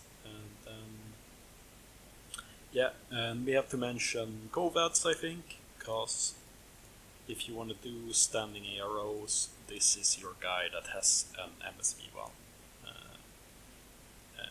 And you can have an MSV missile launcher with pseudo burst, so it's really dangerous to walk into. Yeah. And it's also a combat instinct which ignores surprise effect. So and the Warhorse you can't get the BSSF minus 3 either. So there's the only modifier is the albedo. Otherwise it just ignores everything. Yeah. They're not great. They're Beast 13. They have no mimetism or anything like that. But it's worth mentioning because it's your only MSD defensive piece. Yeah. I would say. So I'll say upper B. Yeah. And then I want to jump all the way down to the Sunderbutt, I think. Do you have anything in between? I think I want to talk a bit about the IR. The AR? Yeah. Yeah. Because these, depending on which one you have, you both have the zapper. If you take that one, you have the emitter. Both of them are great defensive tools, and since it's when it's out, it's a difficult one to, since you have to fight versus a hollow projector one. So either you're gonna slice the pie and hopefully, and you spend order and hopefully it's the correct one in the first try, or you're gonna take a fight with it. It's not like the best in defensive. I wouldn't use as a defensive, but it has like all of the profile has a good defensive weapon. It's either an emitter, zapper, or Panzerfaust. So, and it has possibly a distant power as well. So it's like I put him. Worth Yeah, you can mention it. I'd never want to reveal my 40-point HI. No. This is if it's on the board already. Yeah. So you started your attack run, and then you have it as a hollow predictor, and you can suppress fire with it, and then when you get in the status phase, you put the hollow predictor around the corner. So this is around the corner, that kind of thing. Yeah, it's okay. I'd put them in C or something for defensiveness. Yeah, I just wanted to mention him as a defensive tool. Yeah. But Jesus Christ, don't play him as a hidden deployment, pop out and shoot like a Panzerfaust at someone. It's not worth 39 points. Never. What do you mean? You can either spend 8 points or 40 points. Yeah, and he has surprise attack that doesn't work in a hero. Yes. Yes, then we're going to talk about the Sunduck bot. I still... This gave me like the chills the first time I saw it in N4. Yeah. Because if you are not aware about neurosynetics, it means that you, instead of having full burst in active turn, you have full burst in reactive turn. So on all your AROs are full burst. Yeah, they're reversed. So he has burst 1 in active and full burst in reactive instead of the other way around. So this means that if you would take the AP Spitfire with neurosynetics, you would have a burst 4 AP Spitfire on your opponent's turn. And that, for everyone who's faced anything, is disgusting. Or a burst 4 viral rifle, which is also a freaking monster. I would never play the Feuerbach, because having burst 2 is in paying for neurosynetics and being burst 2 is just, no, don't do that. Yeah, don't do it to yourself. I like the AP Spitfire more, because it's more ranges to engage in. But I think the viral rifle is also very, very good. But you have to think a bit more when you play the viral rifle, because you have to be more like, if I place it here, I only gonna fight within 16 inches because I want the good ranges, because I don't have any modifiers. So yeah. But I'd always play the viral rifle one. But it's mainly because there are so many other good defensive tools. So I think this one is it just makes sure that your opponent has to really, really push forward before they can even start to discover versus it. And then they have overcommitted and they have to take a fight versus Sonic Dot, which is never like a safe contest. Yeah. So that's the only downside I would say with playing the viral right now is that it doesn't work as well versus structure. But it's still a burst 4 rifle against those guys. And burst. And with the SR -1 as well. Yeah, and I think it went down in points because it's only 45 points for the viral rifle, and I think that's cheaper than it used to be. But I'm not sure. The thing I love the Sunduck so much, but I think it's a bit off in Hassasins because they have so much other great defense that I have a hard time putting it in. Because my other great defense, I love them, and I feel like I need the 50 points for my attack pieces, because my attack pieces are so expensive. That's I don't know. It's I feel like I would probably put 2 of these in every list that I play. Oh, I would not. They are so good, and I'm just talking about the experience of facing Hassassin. Whenever I start a game and there are no min-minus 0, it's like the amount of stress that I have just reduces to a stable level again. When there's a min-0 model on the board, I go like, fuck, we're in this. I think that might be PTSD from meeting it a couple of times, but I think they are pretty easy to counter and they go down pretty fast. Like, you will usually have one good exchange because someone walked into a stupid range, but then you can't re-camo and people can pick you apart and you're hackable. And these guys get really sad when they get hacked because they're whip 12. So yeah, I like it. I want to play more with it. I own 2 because I want to play with them so much, but I usually end up with I need attack pieces and they cost as much as this guy, and can't have too many 50 points guys in the list. But, I really would like to try Owen's list and fight you with it. Yep. To see how that goes, because I have a feeling like the way that he builds this probably fits my playstyle quite a lot. I'm not sure it fits your playstyle, which is why I don't want you to play it. Yeah, but they're worth thinking about. But yeah, always think before you put in 250-point models in your list, because that it skews your whole list a lot. Oh yeah. But yeah, they're good. I'd put them in A. Yeah. Oh yeah. And then we have the Fanus remote. This is your flash pulse bot. It's worth mentioning. You will have one in your list because you need those cheap regular orders, and this is your cheapest regular order. Yeah. So I'll put it in classic B. Yeah, it's as vanilla as it comes. Yeah. The Shihab. As you mentioned before, we had the Camille remotes, and this is just like, since there are so many things that rely on disposable, I think it's worth like remember to have these ones. I'll put them in B as well. The Camille. Yeah. I'd put them in A because you really need these guys to make your stuff work. They're it's also, just like they, I know it feels weird, but they're so important to your list, so I put them in A. Because in a lot of lists you don't care about these guys, but these guys really want to be there. Yes, the Shihab. This is the TR robot of the Hassasins. Yep. Has the classic heavy machine gun and the Thunderbolt +1 burst.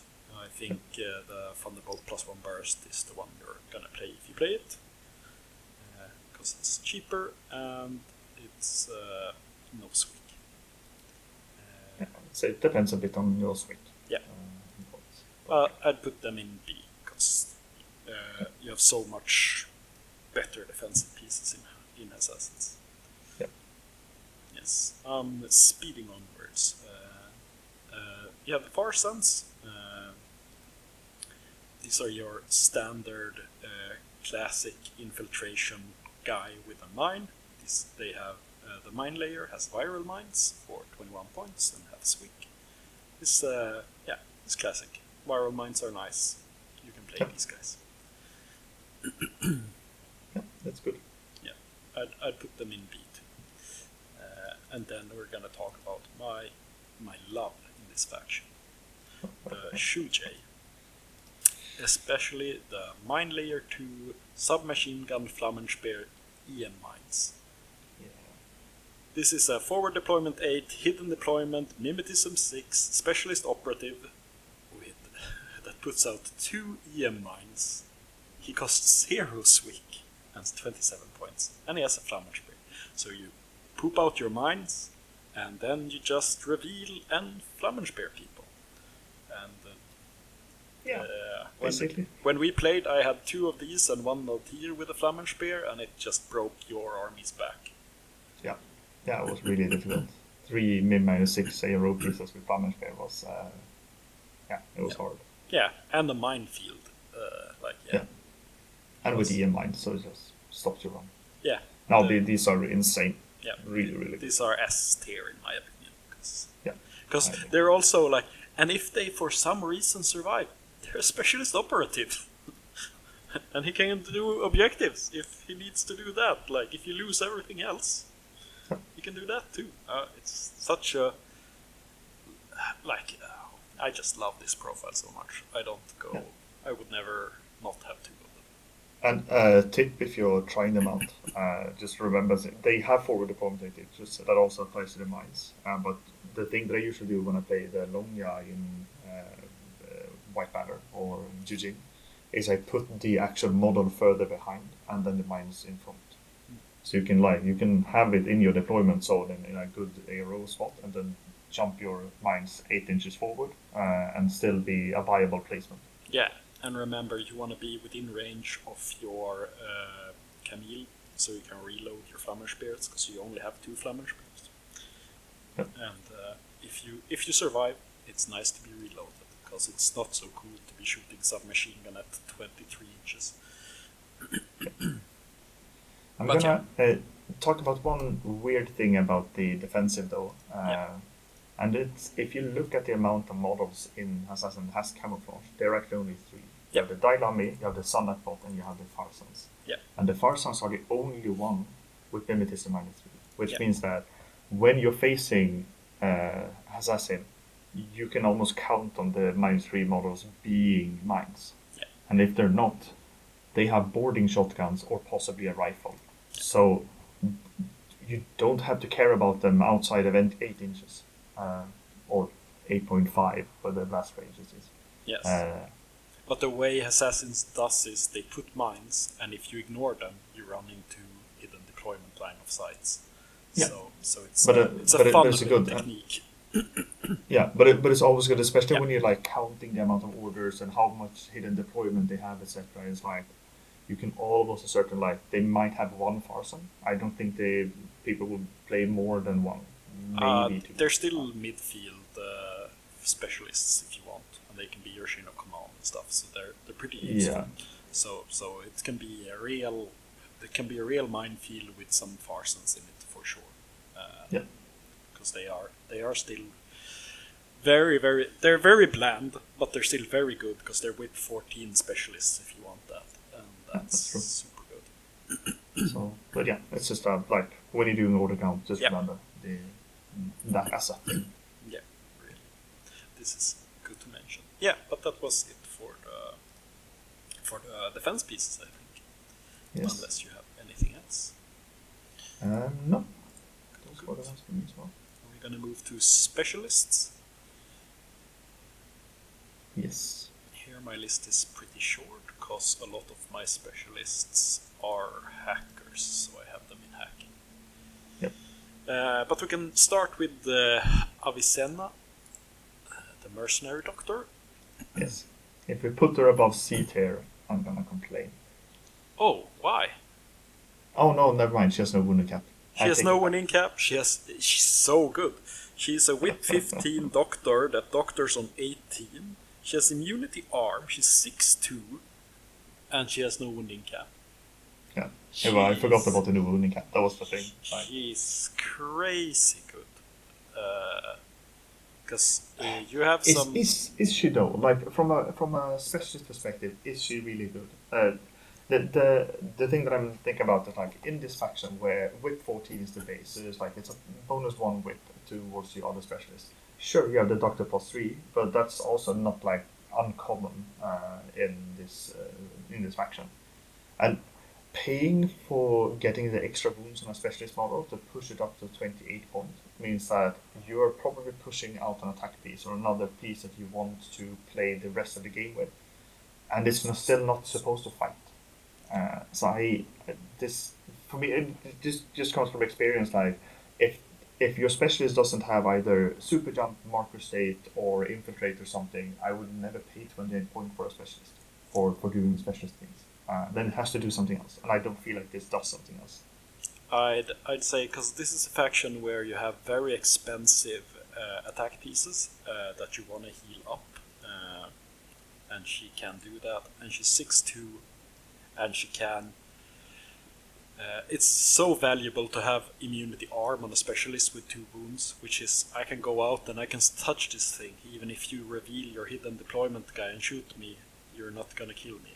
I'm gonna roll that. And even if it's just +1 whip above the rest of the faction, whip 15 is still great. Yeah. It's absolutely good. So I'd say she's very good. I'm like this. Show me a list where you include her, because I don't think you can fit her. I think that's the problem. I think the problem is like she's fighting with so many other super good specialists. So I think that she doesn't make the cut. I think she's too expensive. I think she's I think she's very playable. Please prove me wrong. Because she fits in your fire teams also, so she's that's true. she just tags along with your fire team if you're moving your fire team up, and then she comes loose and she does whatever she wants. Because she can hang with Hassasins and stuff too. So I think she's very very good. Okay, so where would you put her? I would put her as a specialist. I would put her in A. In A. We can put her in high B. For you, I can put it in A, but this is my brasklapp that I'm gonna write. Yeah, I'm okay with that. But it's so often that I just want to go and touch an objective, and someone's like, "Oh, I reveal," or "I have this guy here that actually sees the objective," and I'm like, "Fuck!" But this guy, she can just take that shot and survive, and it's so valuable. Then after that, I wanna jump down. I'm gonna ignore a lot of guys. Since we're keeping the hackers or the hacker segment. Yeah. We can mention Jaspir, the parachutist guy. I wouldn't use the other guy at all, but yeah, it's good to have a parachutist specialist. It's with 14. So I could put Jaspir in B. Yep. And then I jump and mention the Nadir.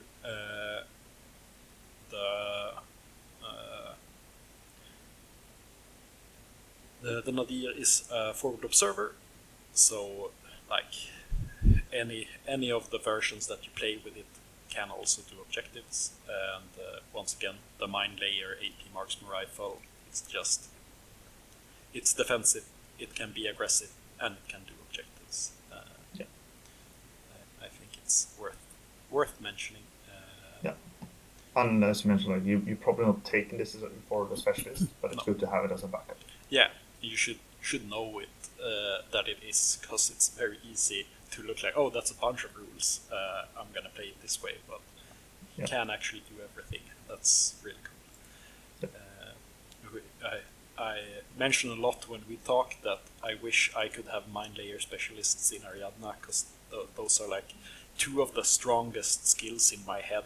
Is mine layer and being a specialist, and this guy also is min -6 and can shoot marksman rifle. It's just doesn't have camo though.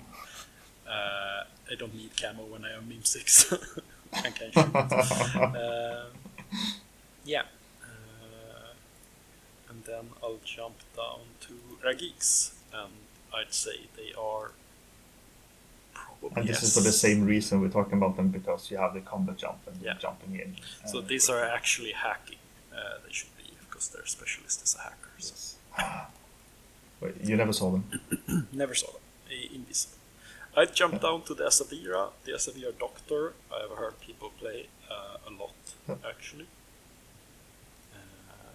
And I can definitely see that. Like taking either of these ones actually probably work, especially if you have them in a league. Because you have a Doctor +3 with 14, so it's a 17 for using Doctor on a model that's really hard to punch out, and it also has a boarding shotgun +1 burst. So it's like it solves a lot of things, and it's not all that expensive. Yeah. And if you kill it self heals, so you're all good. Yeah. Nothing's gonna go wrong. No one has ever failed a regeneration roll. So. they're very. I feel that they went a bit down when Hassassin got immunity armor, because now I want to put her with them, because she fills the same role, but she's better at healing. So yeah, I'd probably say they're high B. Yeah, that sounds good. It's like it's one of those you remember that you have them. They're cool. Yeah. And then I go to the Bokthar. We're gonna mention the AR also, I think. Yeah, we can mention it. It's a bit of the same of the Nod here. He has specialist operative, so he can do some things. And I think it's like worth just pointing that out, that I feel like Hassassin has gotten to the O12 situation where a bunch of them units just have specialists. Yeah. So, like, I'd probably actually not look at specialists until you've built your list, and then take a look. Did I solve all my specialist needs, or is there something I need to tweak? Yeah. Because you probably don't need anymore. Yeah. That's a really good feeling. Yeah, that's why this list is so short, because it's like I don't want to talk about like the Nadja Rune as a specialist, because he does nothing additionally. Like, he's an engineer, sure, that's a thing, but otherwise he's just a guy with a specialist, and I can use a specialist operative that has also a Flammenspear and hidden deployment. If he survives, he's 4 inches further up the board. So yeah. Cool. I'm gonna mention Shujay in the same vein. Yeah. Because it ends up in the same specialist operative for deployment. I'd say put them all in B, because they're like incidental specialists. Wow. Well, with how CB do some rules, maybe they are accidental. Yeah. Someone just ticked the box and like, oh, now they're specialist operative, I guess. I wanted to give them surprise attack, but oh, they already had surprise attack. Okay. Cool. Then the so Bokthar. Those are the specialists, non-hacker specialists that are. No. Bokthar. Oh, Bokthar. Bokthar has to be mentioned. I forgot one of the best ones.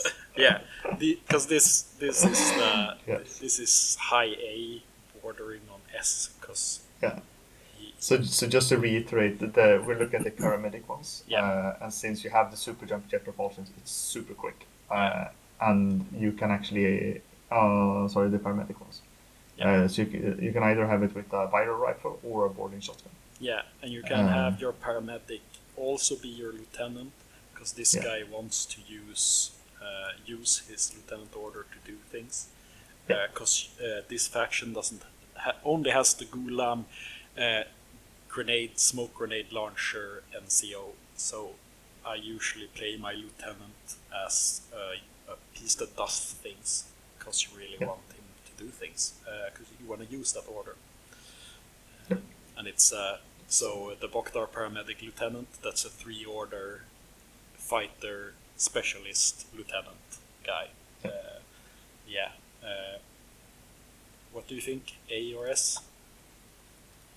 I think it's A. As a specialist, I think it's A. So it's definitely above Hassassin. But because it's okay.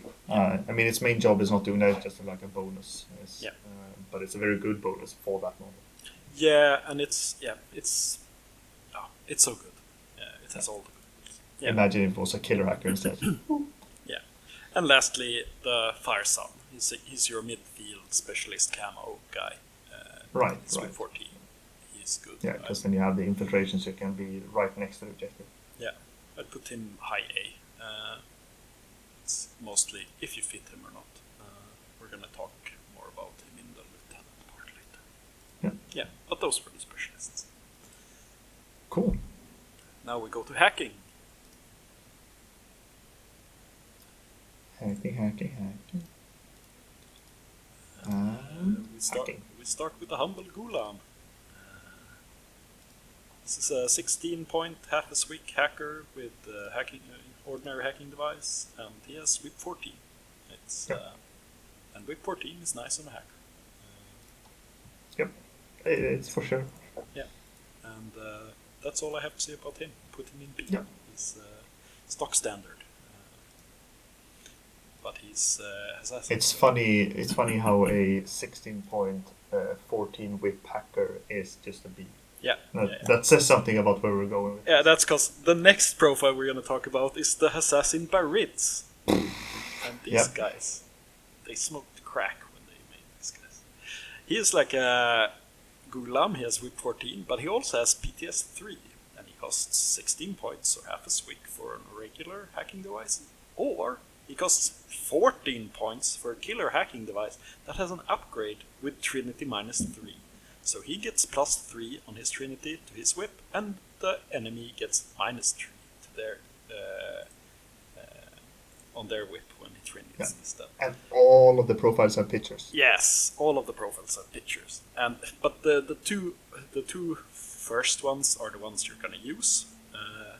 You will never ever take your Barid as your lieutenant, because you don't want someone going up to one of your pictures and just break blast. But yeah, the 14-point hacker is killer hacker is probably one of the best hackers in the game. Because it's hard to get. Like, he paid 1 point for each whip, and then he got everything else as a bonus. And just like going into cyber masks, you can walk through everything. And if you need to take a duel with something, you're an expert Trinity user, and it's 14 points. It's these guys are S. These guys are S. Yeah. It's so good for the points. They're insane. Yeah. Yes. They were good in the last edition, and they kept them good. So yeah.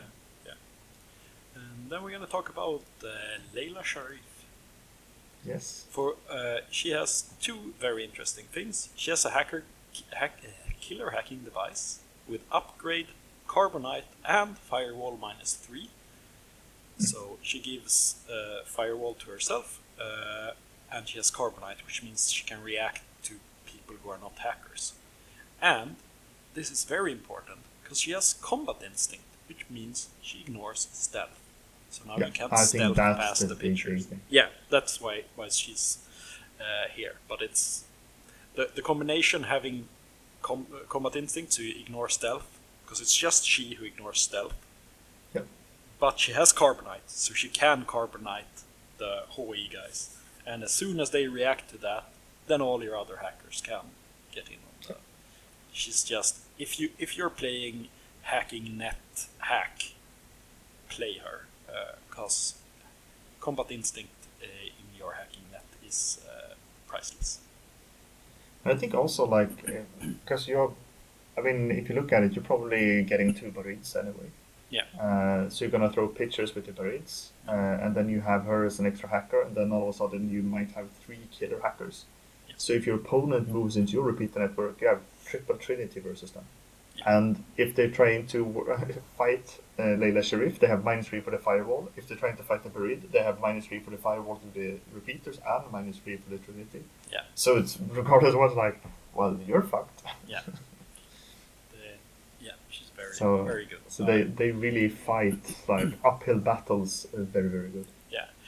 She doesn't look that cool, but like the ignoring stealth, I think puts her in high A. I always look through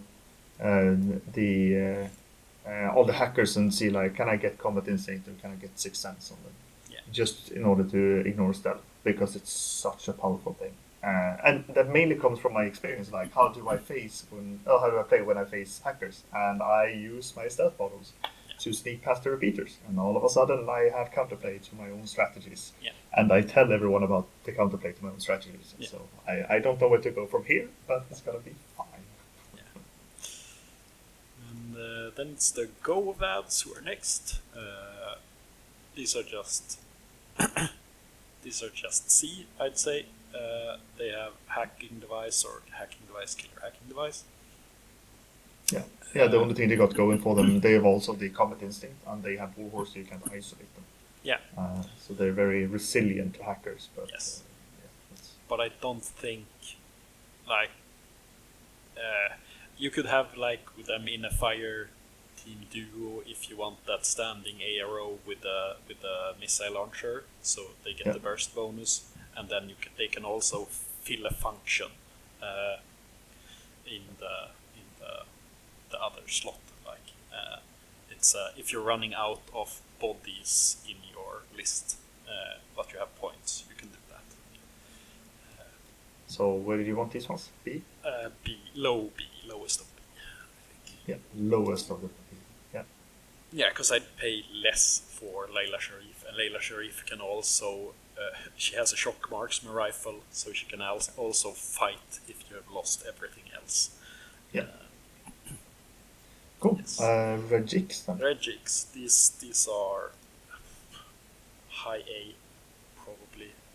Yeah, it's 25 points for a combat jump, super jump.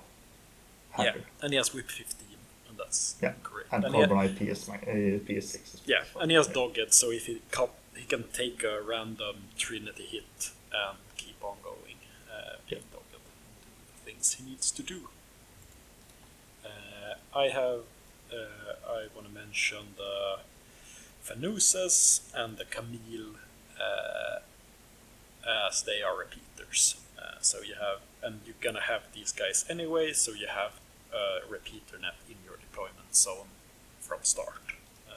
It's worth mentioning that. Yeah, so just put the Camille, and those are your baggage balls, which you're probably going to use anyway. Yeah, that you have to use because you want those flammer spears and stuff being reloaded. And then you have the Fanus, which are the flash balls. Yes, exactly. And then I want to mention the Rafiks. They are your sensor bots, and they are repeaters. So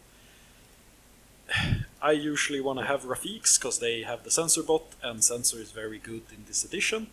They're also a 6-4 move specialist that can do things, and they have a repeater, so you can just drive up and hack through them. So they fill a mobile repeater function. Is what I'm trying to get at. And, I'll put them in B tier as well. Yeah, because they're not hackers. They fill function, and you can put the guided missile launcher in B tier also, because it's a piece of the puzzle if you want to make that work. Right. Yes. And those are the hackers. It's this bad boy. Yes.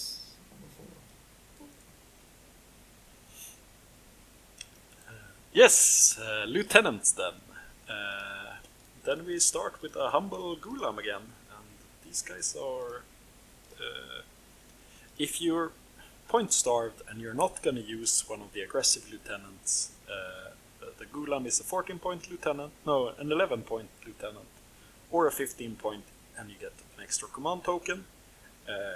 These are funny because they're usually S tier guys, because it's so good to get that with 14 guy, but I'd put them in B because you would usually want cooler lieutenants in Hassasins.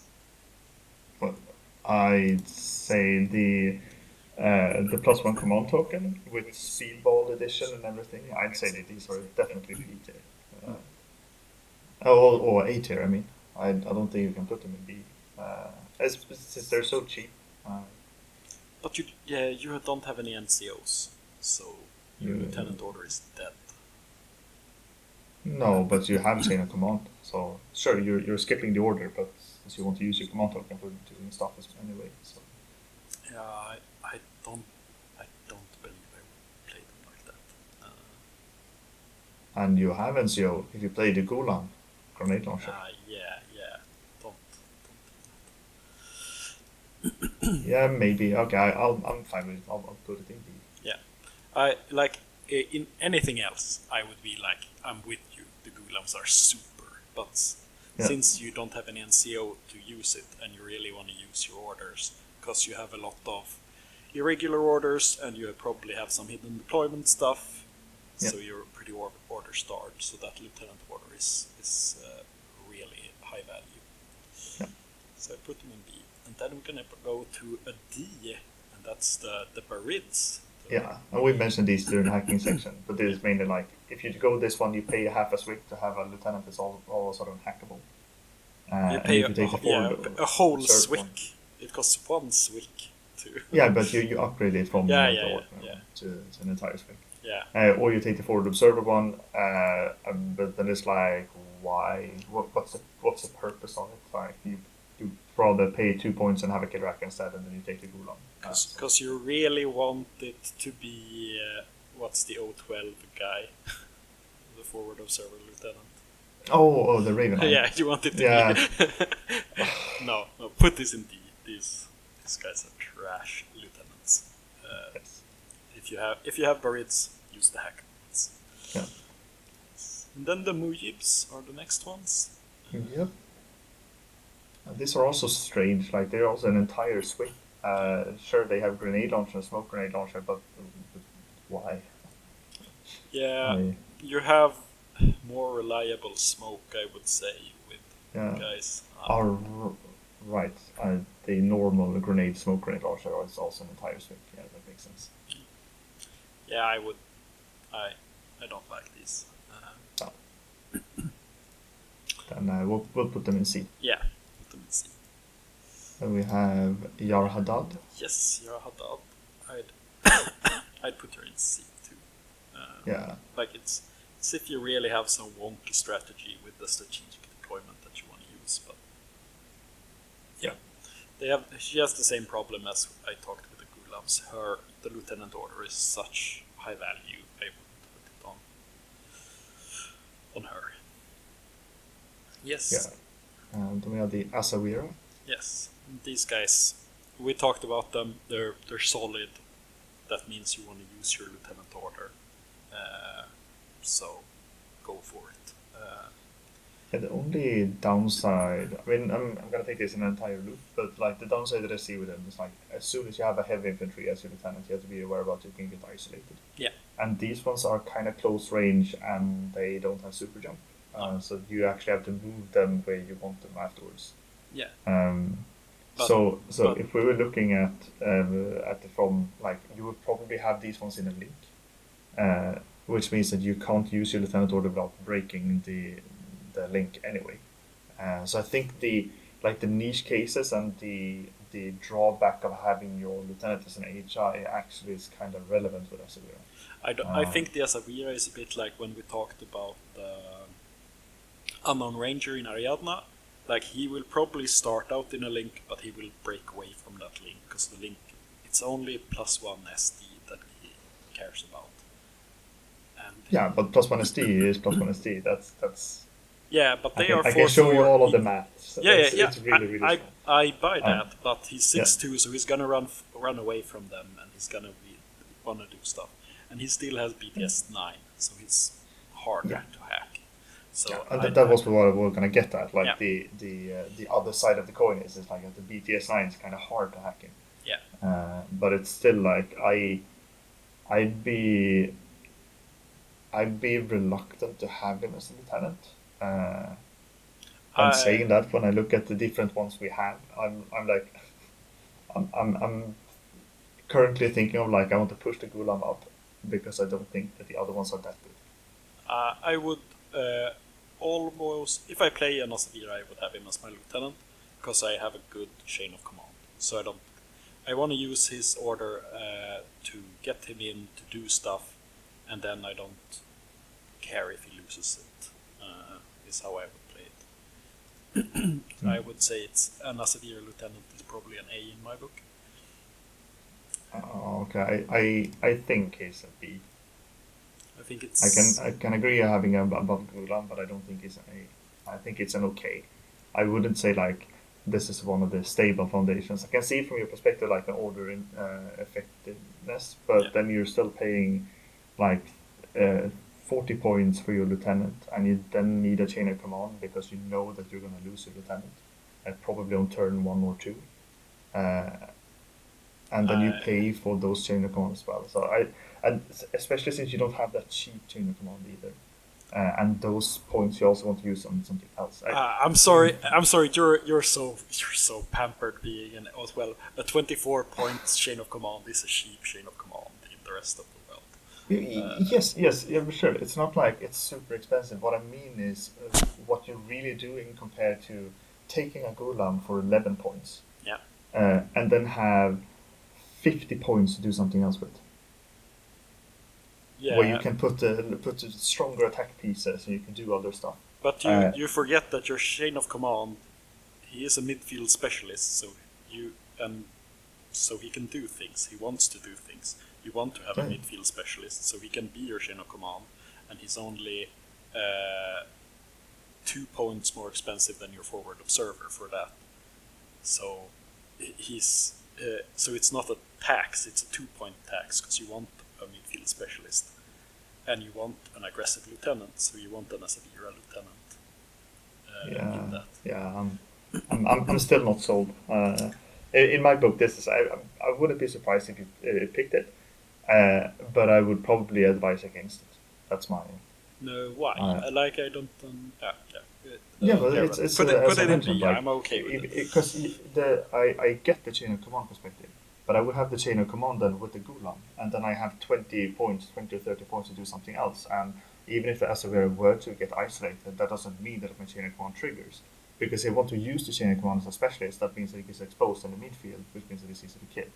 So there's a lot of like the continuation of the play means that I either use him as a chain of command and then he gets like worse as a specialist, not like he performs worse, but because the stakes is so much higher if he ever triggers it.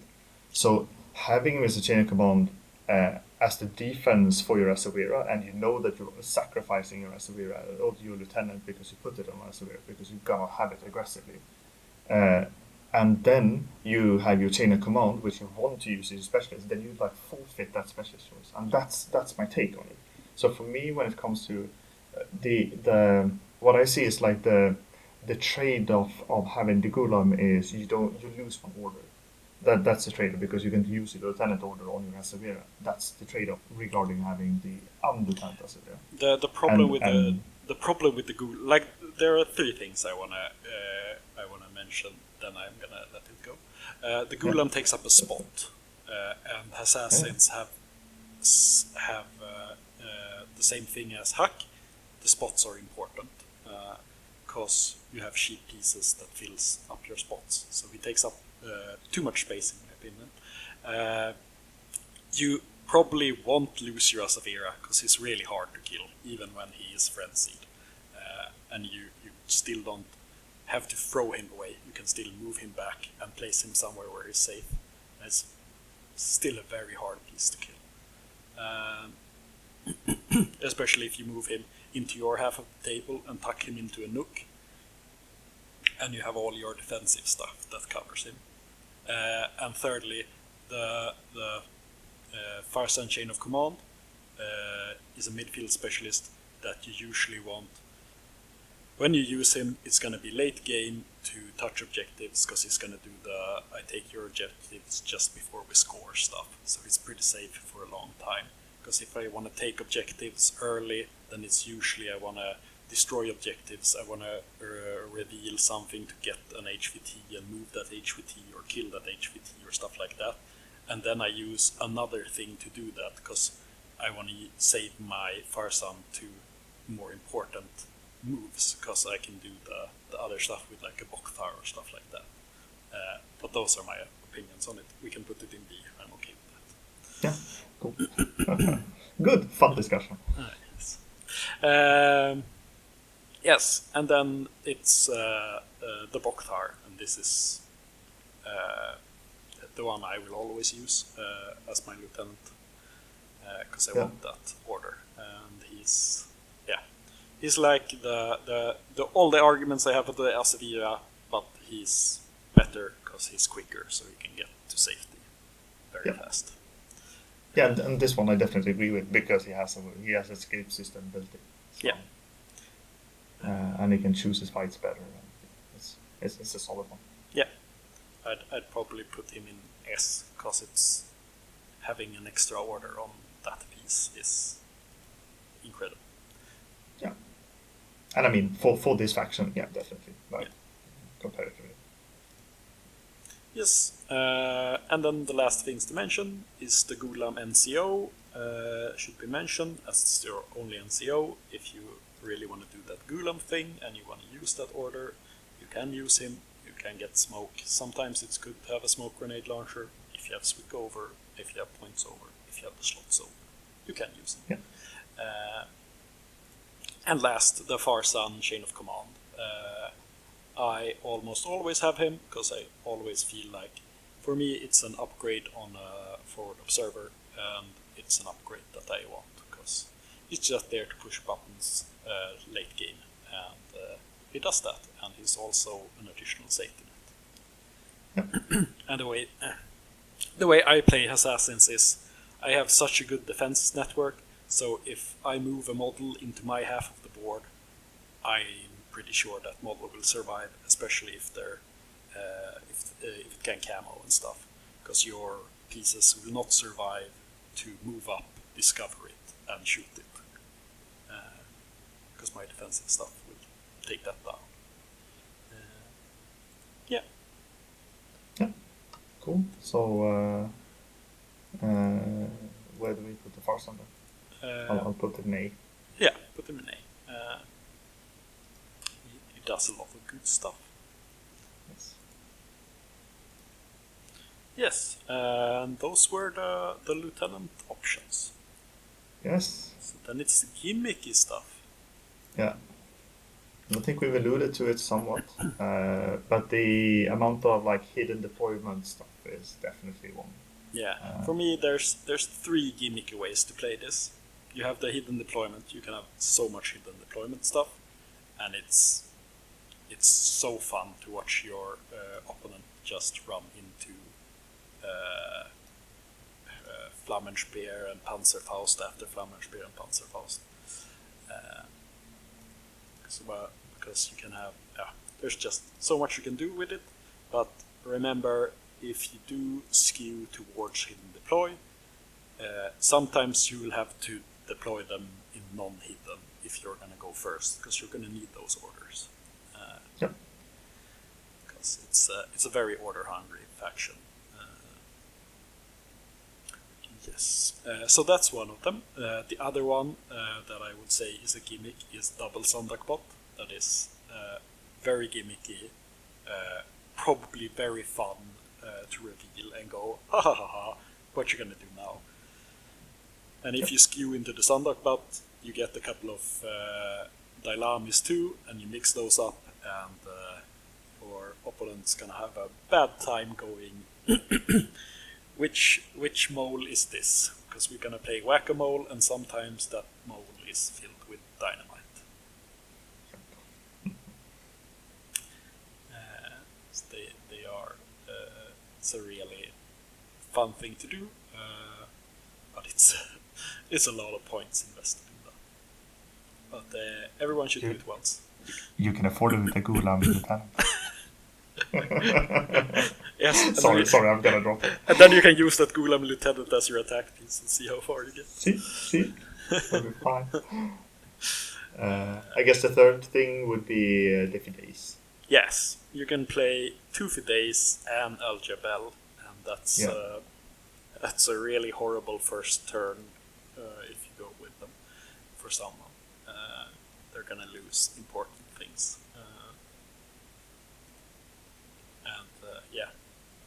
It's a nasty first turn. Yep. And it's a thing that everyone fears, because they know that if they face 3 Fidays, that's going to be problems. And that's all of these gimmicks are pretty strong. And that's like the thing with the flexibility of Hassasins is you can go into a weird skew that is very powerful.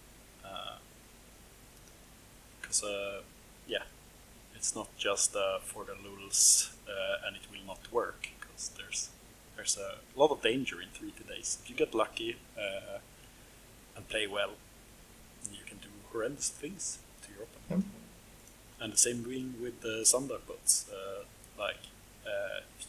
If you face the right opposition and You have you have some lucky dice that can just stop a person in their tracks. Yeah. Really, really, really solid. I think that they, as we started the episode with, the skill ceiling in this faction is really, really high. Like you can probably work with this list, or rather, not even work with this list. Just build one list and try to get better and better with that list and have fun for a really long time. Yeah. Just finding new opportunities, new ways, because a lot of the way this faction functions is, how does your opponent function? How can I react? How can I make sure to make their decisions really difficult? How can I control the objectives? How can I control deployment? Everything.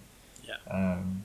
So, and I think that just, like, to some degree, I'd almost recommend people to try this faction out, just to learn like fundamentals in this game, because the more you would play this one, the more you would have to learn the fundamentals in order to understand what you can do.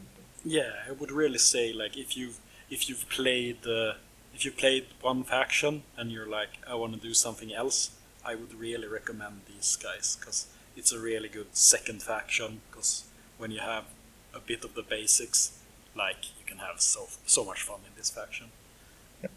So I've told myself this is going to be my final faction. If I ever buy all other factions in the entire game, then I'm going to get to this one. And it's mainly because I think if I start playing these ones, I'll never quit. And I want to play other teams as well. But they have so much stuff that I want to use, and I love the mind games of this. So just putting up all the things and just looking for it, well, this is a guessing game, isn't it? Have fun. Yeah, I played them some in N4, but I felt I lacked things. But with the Shuj, it didn't have hidden deployment before and stuff like that. I think it was a really wonky profile that really didn't do anything, and the rework of that, like, it just made me love this faction. It's super strong. So cool. I would be.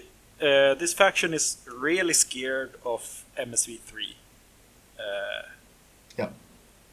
That's really scary for this faction, and it's it's a big problem, I think, with playing against it, because a lot of their defenses is hidden deployment, -6 guys and mines, and MSV3 is like, I shoot your mines. If anyone pops up, I shoot them. Like, they're gonna have a real hard time against Charmatid, I think. But yeah, they're really cool. Try them out. Yeah, for sure. Cool. Yeah. Thanks. Hassassin Barham. Yes. Where do we put it? Where do we rank Hassassin Barham as a faction? So, I think I'd say these are definitely strong A, or maybe, I mean, that they should definitely be up here, I think. Yeah. I was like, are you okay with me putting them above O12? My precious O12. Your big love. Because I'm okay that they're above Cosmoflot as an Ariana player. I mean, if we were just ranking these three, it'd be like this. So. If I had the shoe chase in Ariana. No, but it's. I think they're cool. Yeah, they're really nice. They're a solid faction, and I think they were really dangerous before, and I think they just got stronger in this edition. They're good. Yeah, lovely stuff. That was our third episode. If you stayed this long, you guys are awesome. We love you, and we're gonna produce some more. We're gonna look into Onyx Contact Force and military orders next, right? Yep. And we'll see which one we pick first. Yeah. It's gonna be nice. We're gonna try and play them out and see how that ends. Misery, I think. We're gonna high expectations and low results. We're gonna have some cool close combat. That's what I think. Oh yeah. We're gonna see Kniggets versus Snorkias and see how that goes. Yeah, I love it. It's like cool, and you say one for Onyx, and it's like all of the knights versus this guy. I only need one guy. That's what you say. You're gonna see a Winston Lieutenant roll and then it's gonna die. You're just gonna crit me and it's gonna die. We've seen how close combat between me and you goes. Yeah, I've killed him every time I've faced him, so I don't see what the big problem is. Haven't you won all of our close combats in N5? Maybe. I don't keep count. Yeah. Thanks for watching. Have a great day. Thank you. Bye. Bye-bye.